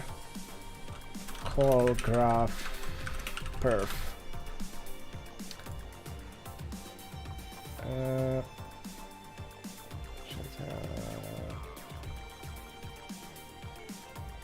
G inverted. Aha, okay. Is this now? No?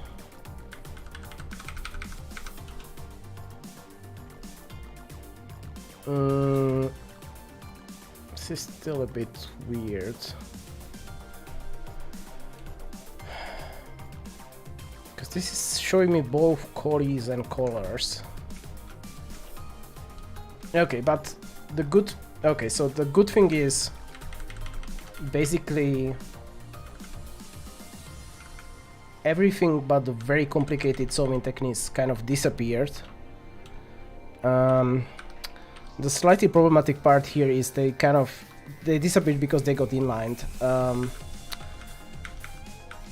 But basically now I like solving chains is very expensive, which kind of makes sense. Like it's a depth first search, like a proper depth first search, which I mean that will always be slow. Like there's no way around that. Yeah, I can try to make it better, but I mean explicitly the thing that's great now is I can actually really see what's happening here. So one thing I'm not 100% sure about is, so this is telling me that 84% of time was spent in single step, which is also kind of strange, because what the heck is then happening between solve one Sudoku and single step? Like there really shouldn't be... Oh, there actually could be the checking for the empty, for the change blocks. That could be actually part of the... Yes. But the great thing here is like, if I look at the numbers down here, like malloc is new, is still kind of taking a lot. So where is this actually coming from? Oh yeah, so now I have callees, so I need to actually invert the graph again. So let's just do this. So let's look. Damn it, this is not working as I would expect. The graph is all screwed up. Like it should either show me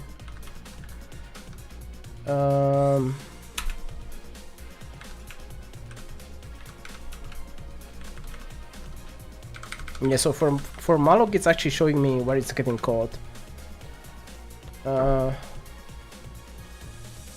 Oh, really? Interesting. Okay, so maybe I can save. I can. There could be some cheap optimizations with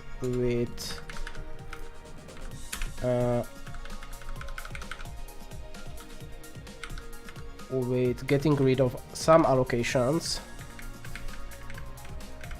Yeah, because the alloc insert on the unique blocks is definitely taking some time. That it should, like, this basically shouldn't. This should be 0. This shouldn't be 1.38. That's nonsense. And I guess, yeah, the same for this one as well.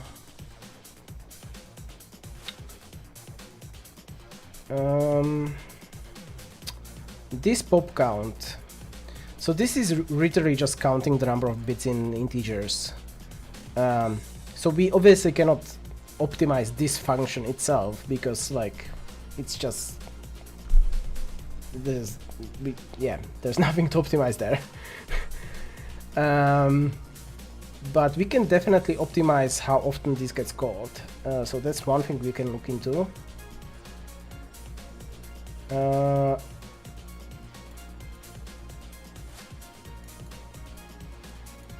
And I kind of I think the one major thing I will need to have a look at is actually solving the chains, because this seems to be taking a lot of the time right now.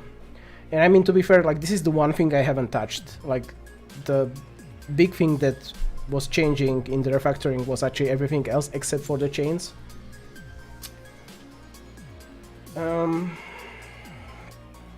I can't really make the DFS too much faster because inherently it will always be depth first search. Like, it is what it is. I definitely can play around with maybe switching over the unordered maps to some flat maps, considering that these, like, the things I'm searching through will be reasonably small always.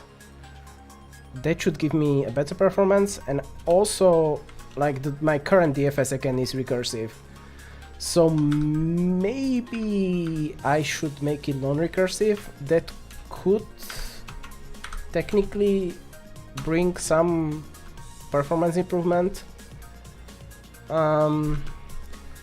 But yeah, like, I'm super happy with the change because this profile actually looks like something I can optimize again. It's like, I see things that are hot. Like, this is a super low level thing that's being very hot, which is great. Like, whenever you see something that's, like, just chugging through data and that's being hot, like, first of all, this is telling me, like, literally 12% of the time, like, this is just smashing through data. And I can still optimize it by, like, you know, minimizing the number of times this gets called, but this is literally just number crunching. And if you have your code just doing number crunching, like, this is the work you want your code to be doing. You don't want, like, all these mallocs and whatnot. That's just the overhead. This is the actual work that's happening. So yeah, like, you want these kind of functions to be, like, as high up in the profile as possible. Of course, like, you don't want to be doing, like, you know, work that's useless. But again, like, the number crunching is what you want your code to be doing. So the fact that this is taking 12% is amazing.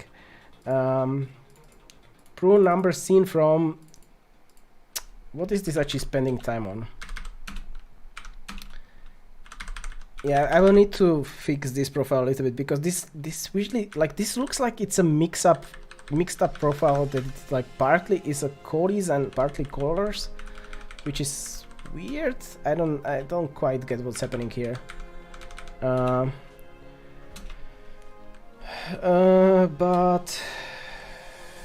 I mean, yeah, maybe there can be something done here. Yeah, I will need to play with the perf a little bit more.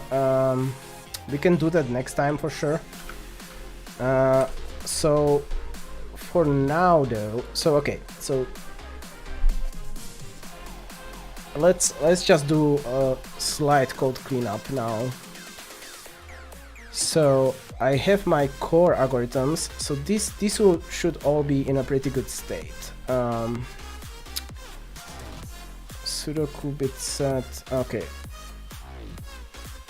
That's actually a thing I should do. So I should actually clean up the code in a way that like things actually are consistent. So I started using this kind of syntax, so let's just do that consistently.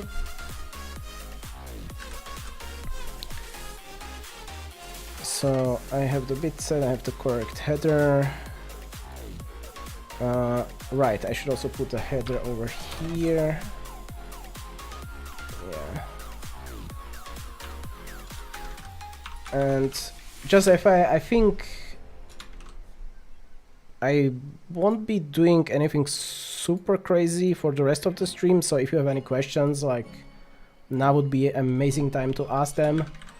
I will be mostly just finishing up the cleanup of the code a little bit.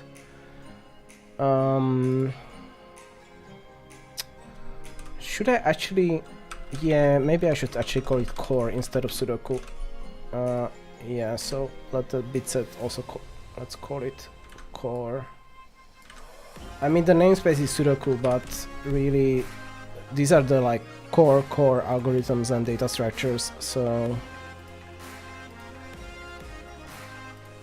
the core actually makes more sense here. And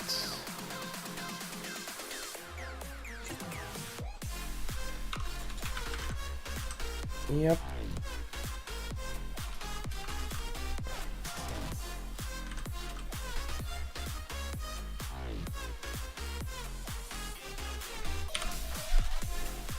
Core, that's fine. That's also fine. Okay, so that's the core directory. Now, so I have a bunch of these killer things that... okay, I kind of started with this, but I haven't... so this is definitely a to-do. Yeah.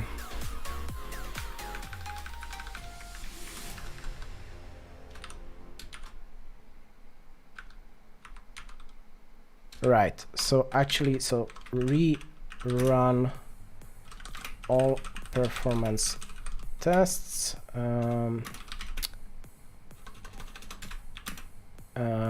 with a proper call graph. So that's a thing I can definitely finally do. Thanks for the follow, Mario.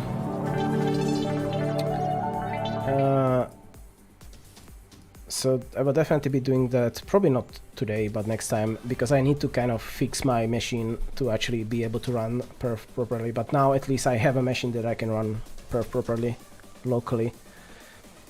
So that's one thing. So then the next step was reintroduce the killer Sudoku support. So this was a thing, like, if you weren't here, basically what happened was I was trying to implement killer Sudoku support into my solver, and I kind of ran into roadblocks with the code, which kind of prompted all this like entire big refactoring thing that just went on for a couple of weeks, and that's now finally finished, so I can basically come back to the killer Sudoku now and do the things I wanted to do. So that's definitely a thing to do. I will need to clean up my main at some point for sure. Probably not today, because after like spending a lot of time debugging, like there's a lot of like things that are commented out and a lot of nonsense. So this all needs like a proper cleanup. Right, the progress bar.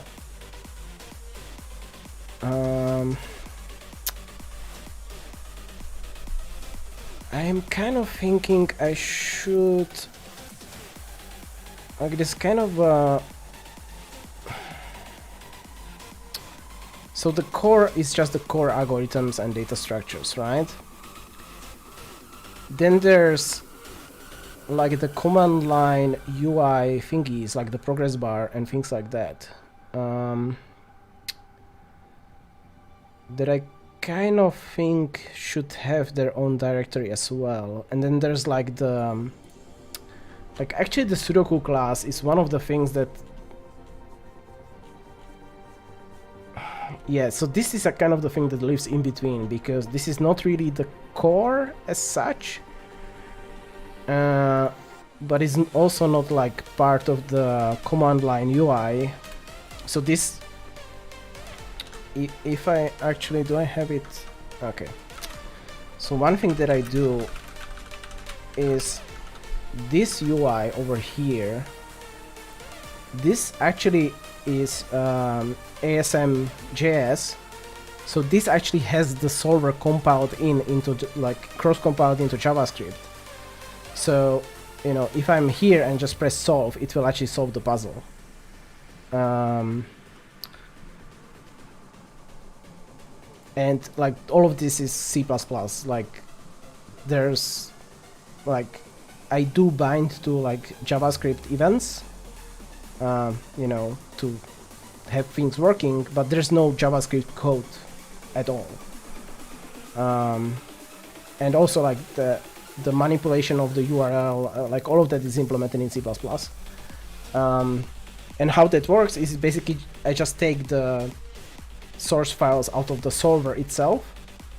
So that's kind of the one set of files, and I'm kind of trying to think like, how do I just separate those from the things that are actually part of the like command line tool that I have. Oh, one cleanup I can definitely do. So where is this still used? Go to references. Will that work? Oh, it will. Okay, so now I can actually go and change the square to bit set everywhere. And that should just straight up. Why did the window close? That was a bit strange. What the heck? References.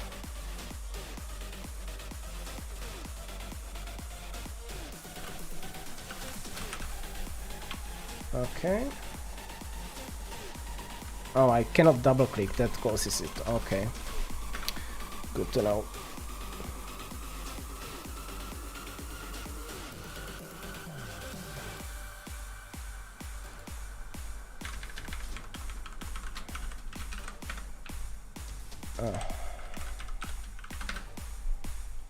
Well, actually, this is inside of the Sudoku namespace, so this should be fine.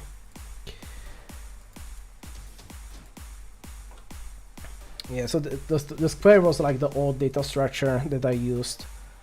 It was very similar to the current bit set, but I just kind of, because I also wanted to use the bit set to represent sets of items, not just, well, it always kind of represented sets of items, but I kind of wanted to use it in multiple contexts, not just a square, Sudoku square. That's why I kind of moved it around and changed a bit and kind of extended the interface. Okay, yeah, all of this code with the killer Sudoku is now broken, but that's okay. Like I will need to revisit it and fix all of this stuff.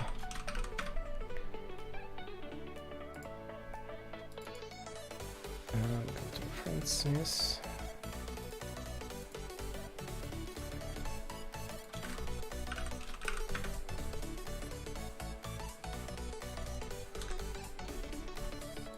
Yeah, so this should be core/bitset instead.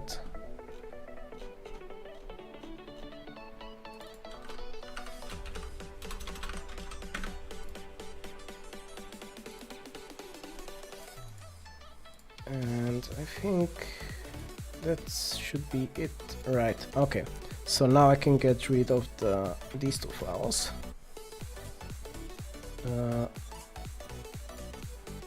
Okay.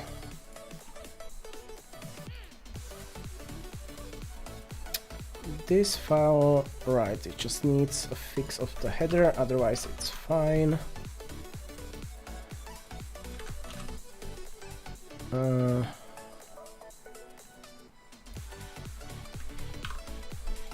And this one, yeah, the same problem.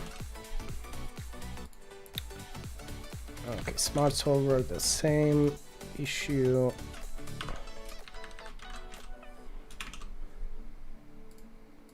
And alright, the progress bar needs a small fix as well.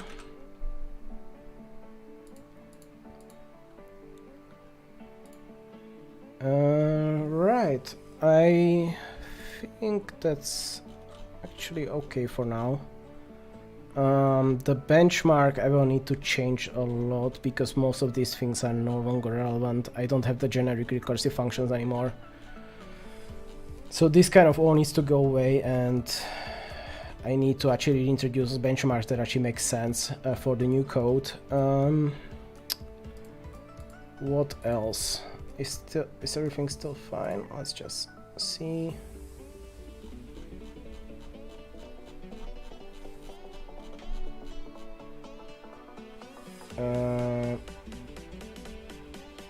No, because I removed the square.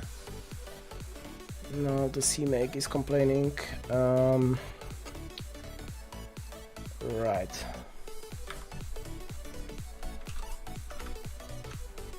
So let's just test it over here.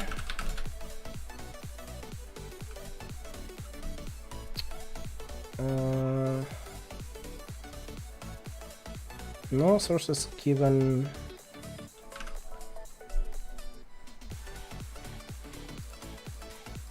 Wait, what did I... deleted the wrong thing. Yep, okay, now it's working fine.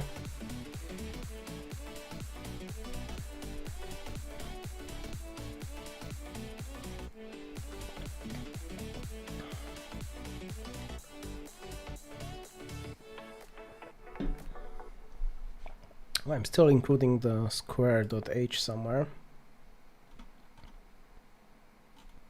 Where was that? Oh, sudoku.cpp over here. Right. So I should be including core bit set instead.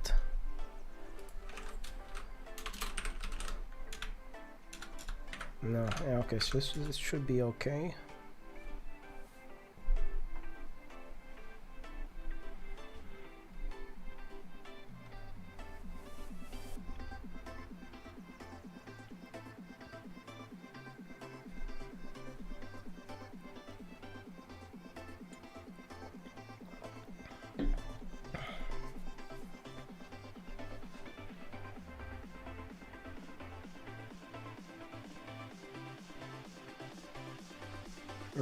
Okay, still more squares hanging around.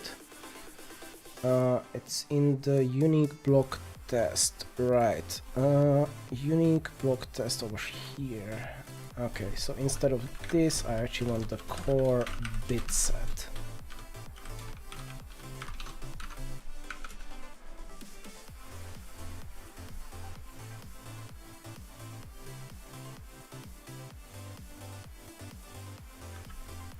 And right in the main as well, that makes sense.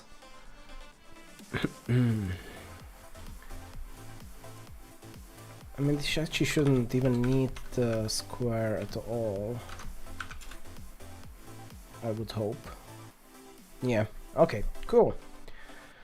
So this is all building and everything is cool. One thing I still want to check is, yeah, these don't have comments, so that's one thing that needs to change.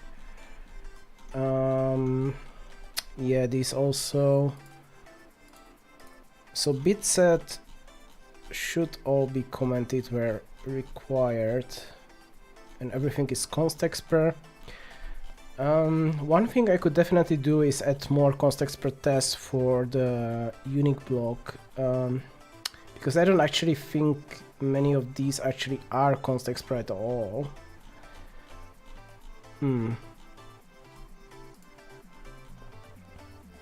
Yeah, there's definitely a possibility to do that.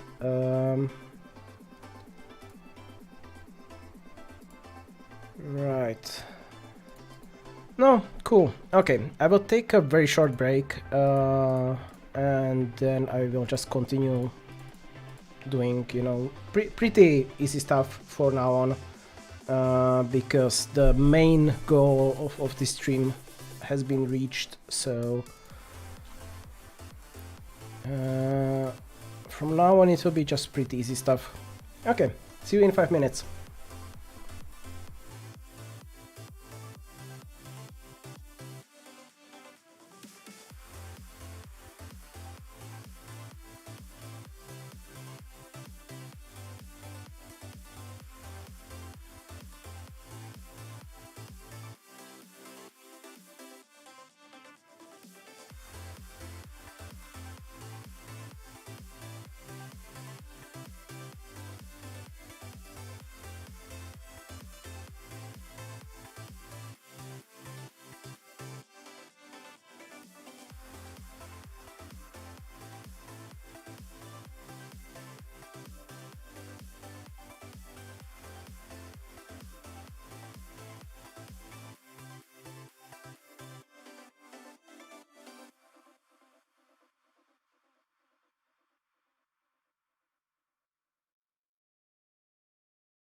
Okay, and I'm back, and now I'm sitting, I'm comfortable, so we can continue.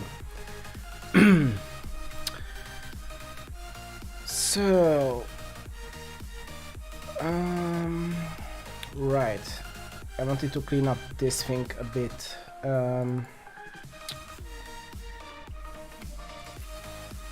So, max. So this can definitely be const expert. Let's move this a little bit. Okay, so this one can definitely be const expert. This one should also be possibly const expert. Let's just double check if vector. Where is that? This thing. So CPP reference. If you look at vector and vector size specifically, it is const expert no except. Okay, so we can definitely do that.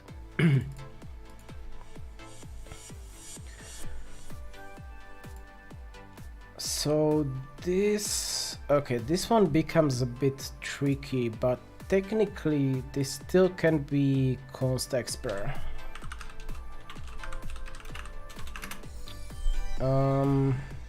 Although, oh, it actually cannot be const expert, I don't think. So you can only get reference from objects that have trivial destructors, which vector doesn't. So maybe that's not possible.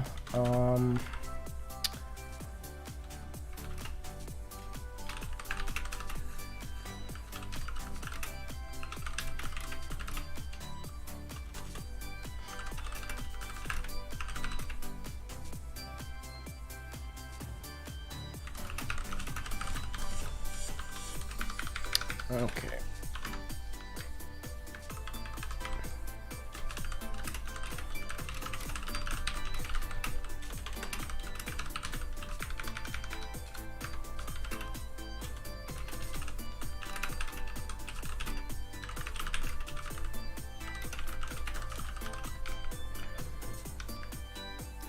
Okay, has conflict.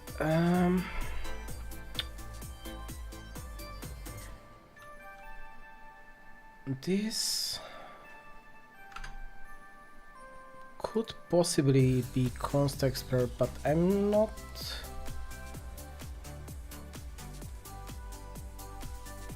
Right. So iterators actually are const expert. So this. So it should be possible to have this as const expert.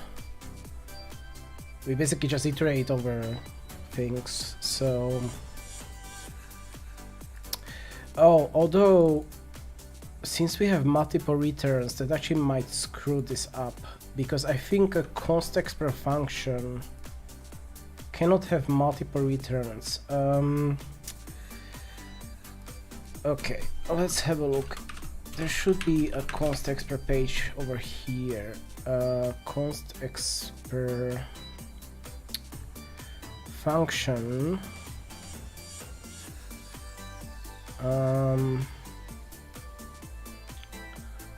Constructors, right?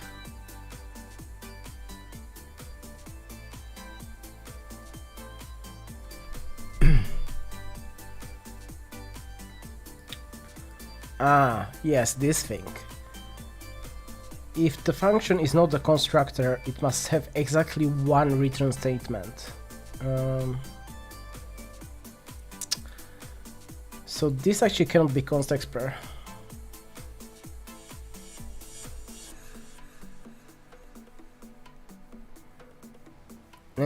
I mean, I don't care that much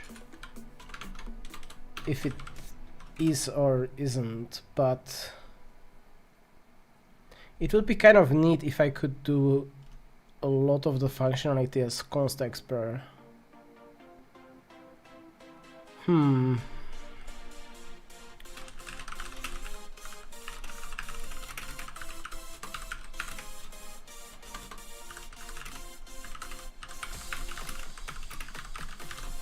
Right.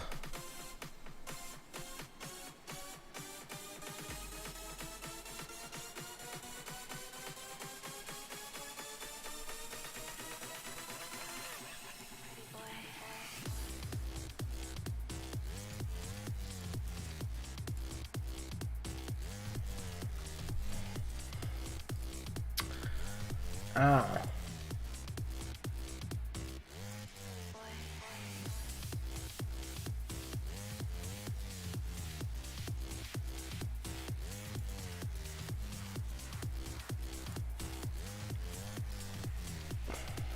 Let's just make this into... No, I cannot have it a for loop. Yeah, it has to be like this, unfortunately.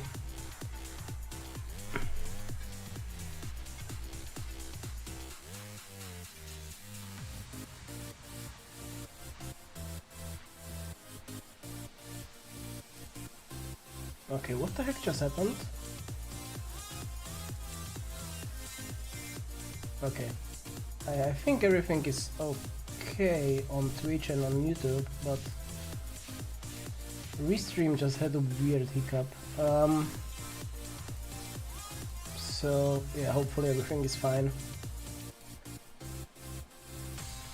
Cool.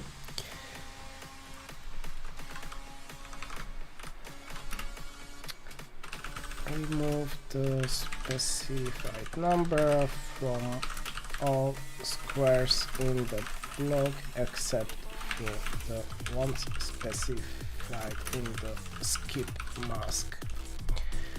Right.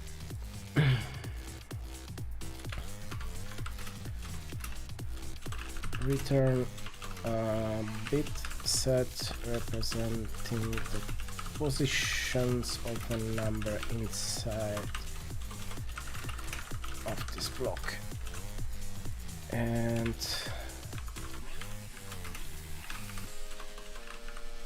return whether this block should contain all the numbers in the range. Cool.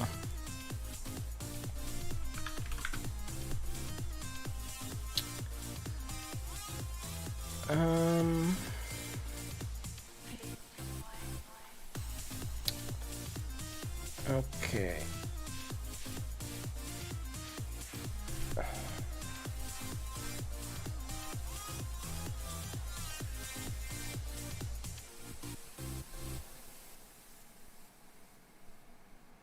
So one thing I should definitely try actually is to actually try to compile the UI with this version. Oh, what the heck? Call to non-const expr function. But I just checked and size should be const expr.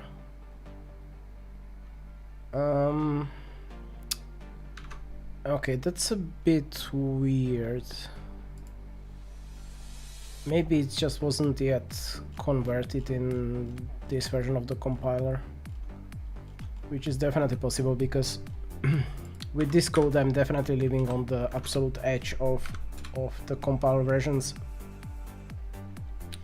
So it's possible that some of the things from C++20 are not yet implemented.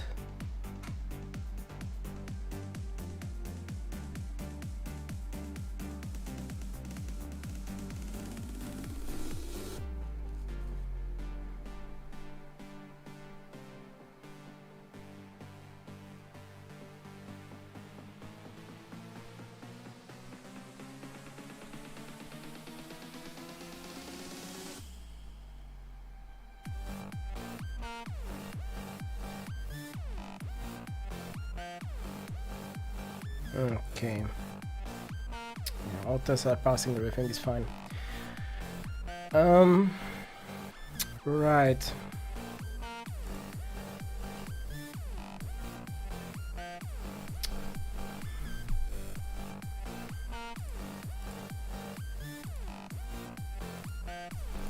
So let's let's actually try to build the UI then. So let's go over here. Right.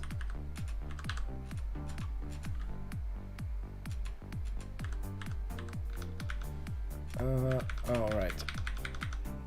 Let's go one up. Right.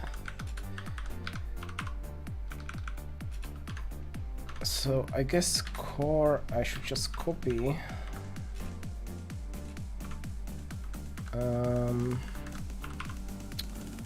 No, I don't need progress bar. I need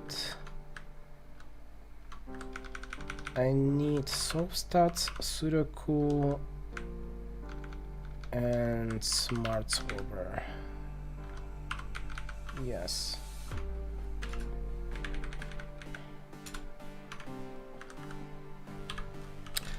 And then I don't need square anymore.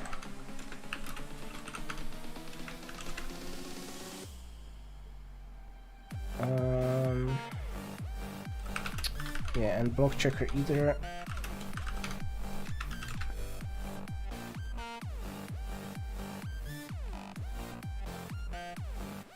That should be it.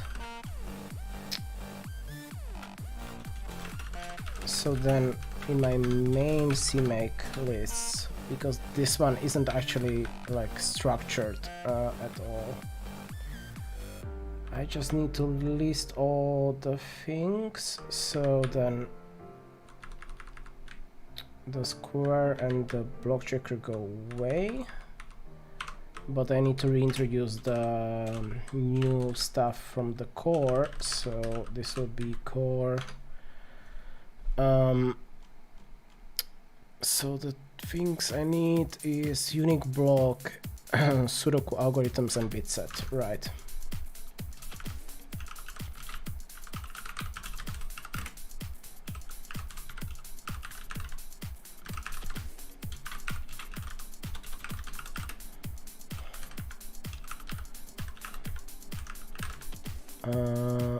And unique block.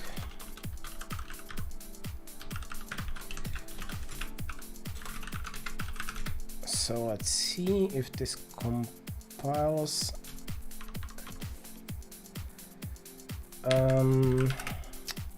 Right, I might have. Oh, because this is compiling with Clang. What version of Clang do I have here? 10.0.1, but it actually should be fine.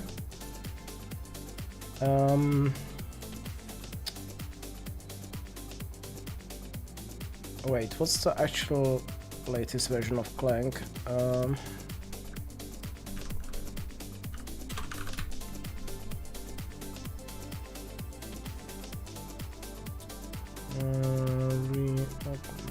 What is it? Yeah, 10.0.1. Oh, does this mean that they don't have... So these operations are coming from the bit header. So it's definitely possible that Clang hasn't implemented this yet.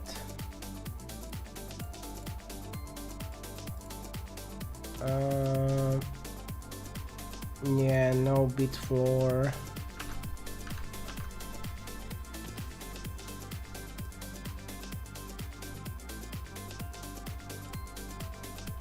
Release notes.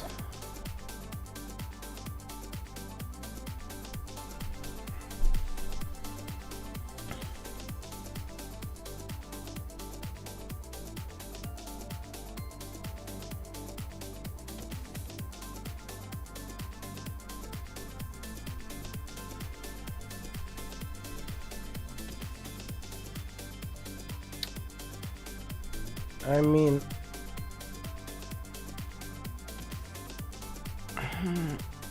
when was this actually released?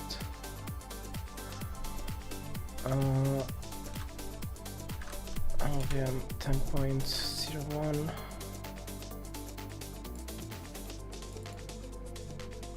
I mean, okay, so 6th August, I mean, that's reasonably recent.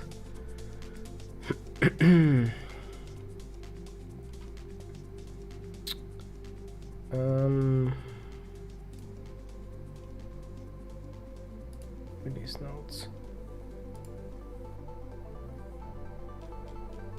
But I actually want to see explicitly Clang release notes. Clang C++20 support.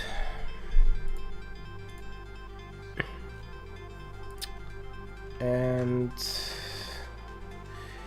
I guess this isn't even Clang, this is actually lib C++, right? Bit. Yeah.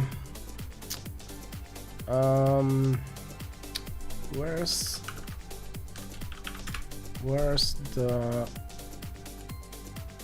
Okay, right.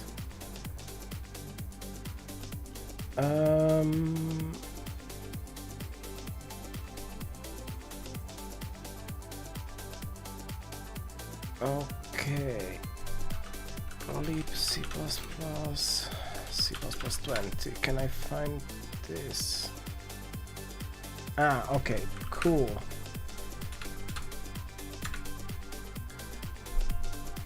Bit operations complete.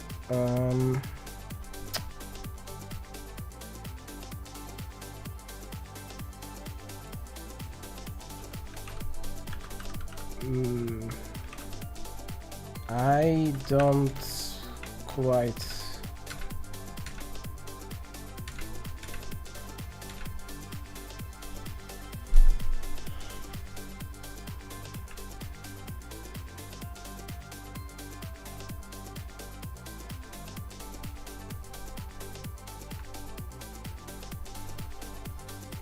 Yeah, this doesn't look correct to me.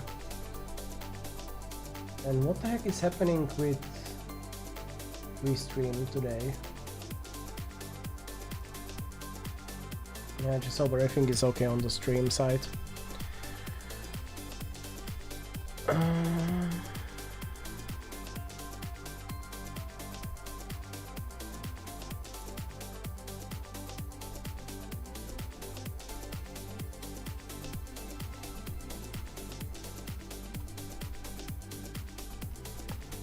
Wait a second. Did I like misread something in the CPP reference? Bit, damn it, come on, bit, yes, this thing.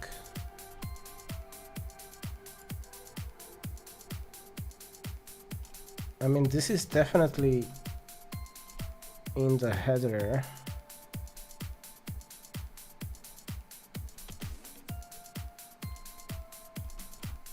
But the weird part is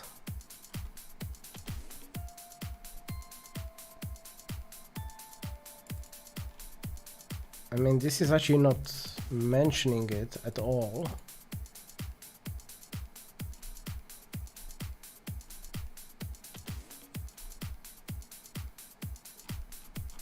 And they're saying this is done, like what's listed here.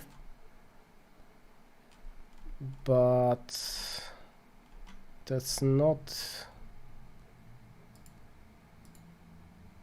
all of the methods.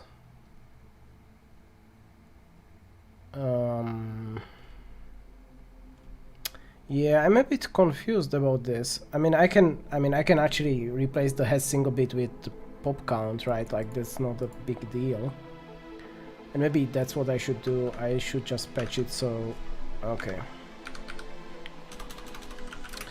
Let's just try that, right? So source solver core bitset.h has single bit So let's just do pop count data is 1.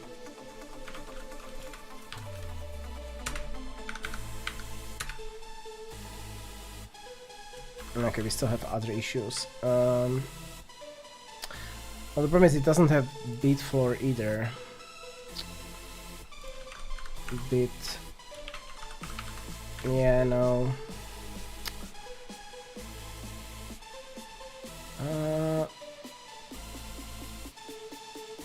Interesting. Like, I'm kind of wondering.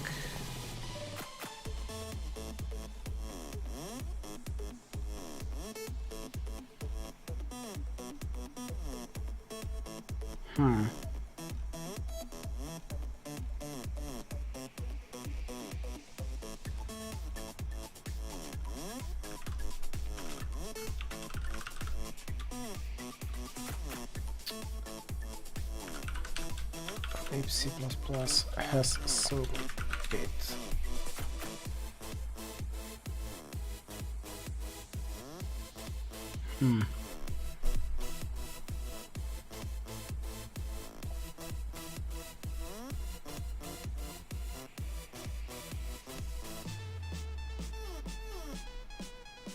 Yeah, the thing that confuses me is the header is marked as done over here, like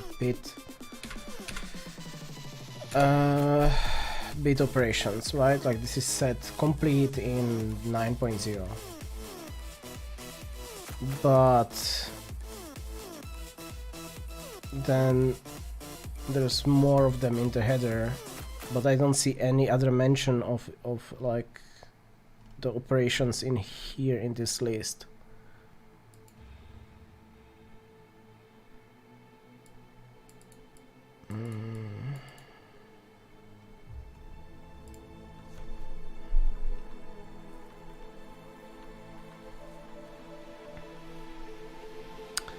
Yeah, I mean, so that basically means we will need to kind of like I either need to wait for like a fresher version of libc++, or I could somehow work around that, but I'm not particularly fond of that idea.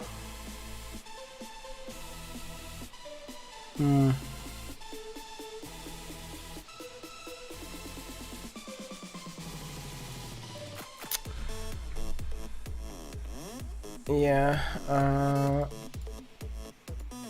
is there actually... no, this is the only C++20 status.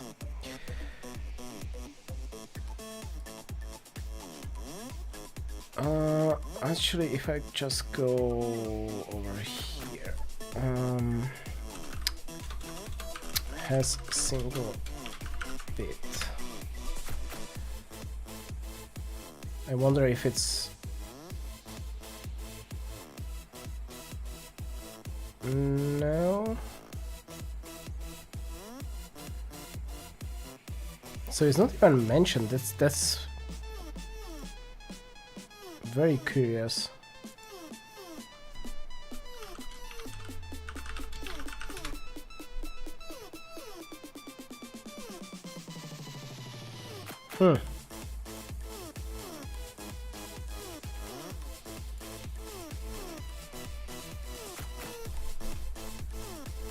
So maybe like it would be possible that somehow they implemented the older version of the standard, and then the standard actually got updated and it never really got picked up. I'm definitely hoping that's not the case.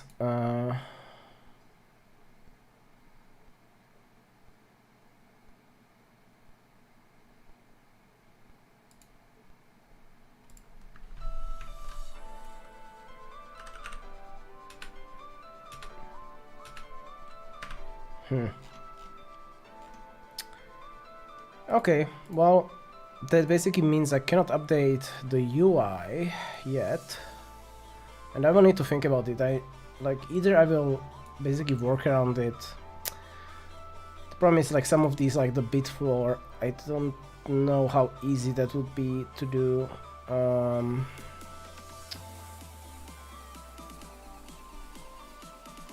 I mean, I definitely could do it somehow, but it's, yeah, not easy.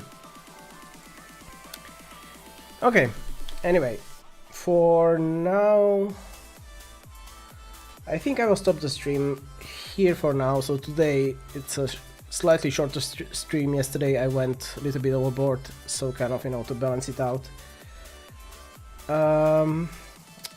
And next time I think I will dig deep into the killer Sudokus, because now we actually can. Now we actually have the const expressiveness that we needed and we're missing. And with the refactoring done, this can definitely be a thing now. So yeah, that's the plan for the next time. And I've also asked around about this, because I would very much like to have the bit operations working, so I don't have to change my code around too much. I mean, it will for sure be implemented at some point eventually, right? But it's just that I would hope that I wouldn't have to deal with all this stuff too much myself in the meantime. Okay, so thanks a lot again for watching, and I will be back next week as usual, 2:30 p.m. Central European time, and I do have a mapping of the time on my dashboard somewhere, so if you don't know what that means, just, you know, look it up. Anyway, thanks for watching and see you next time, and thanks for the follow.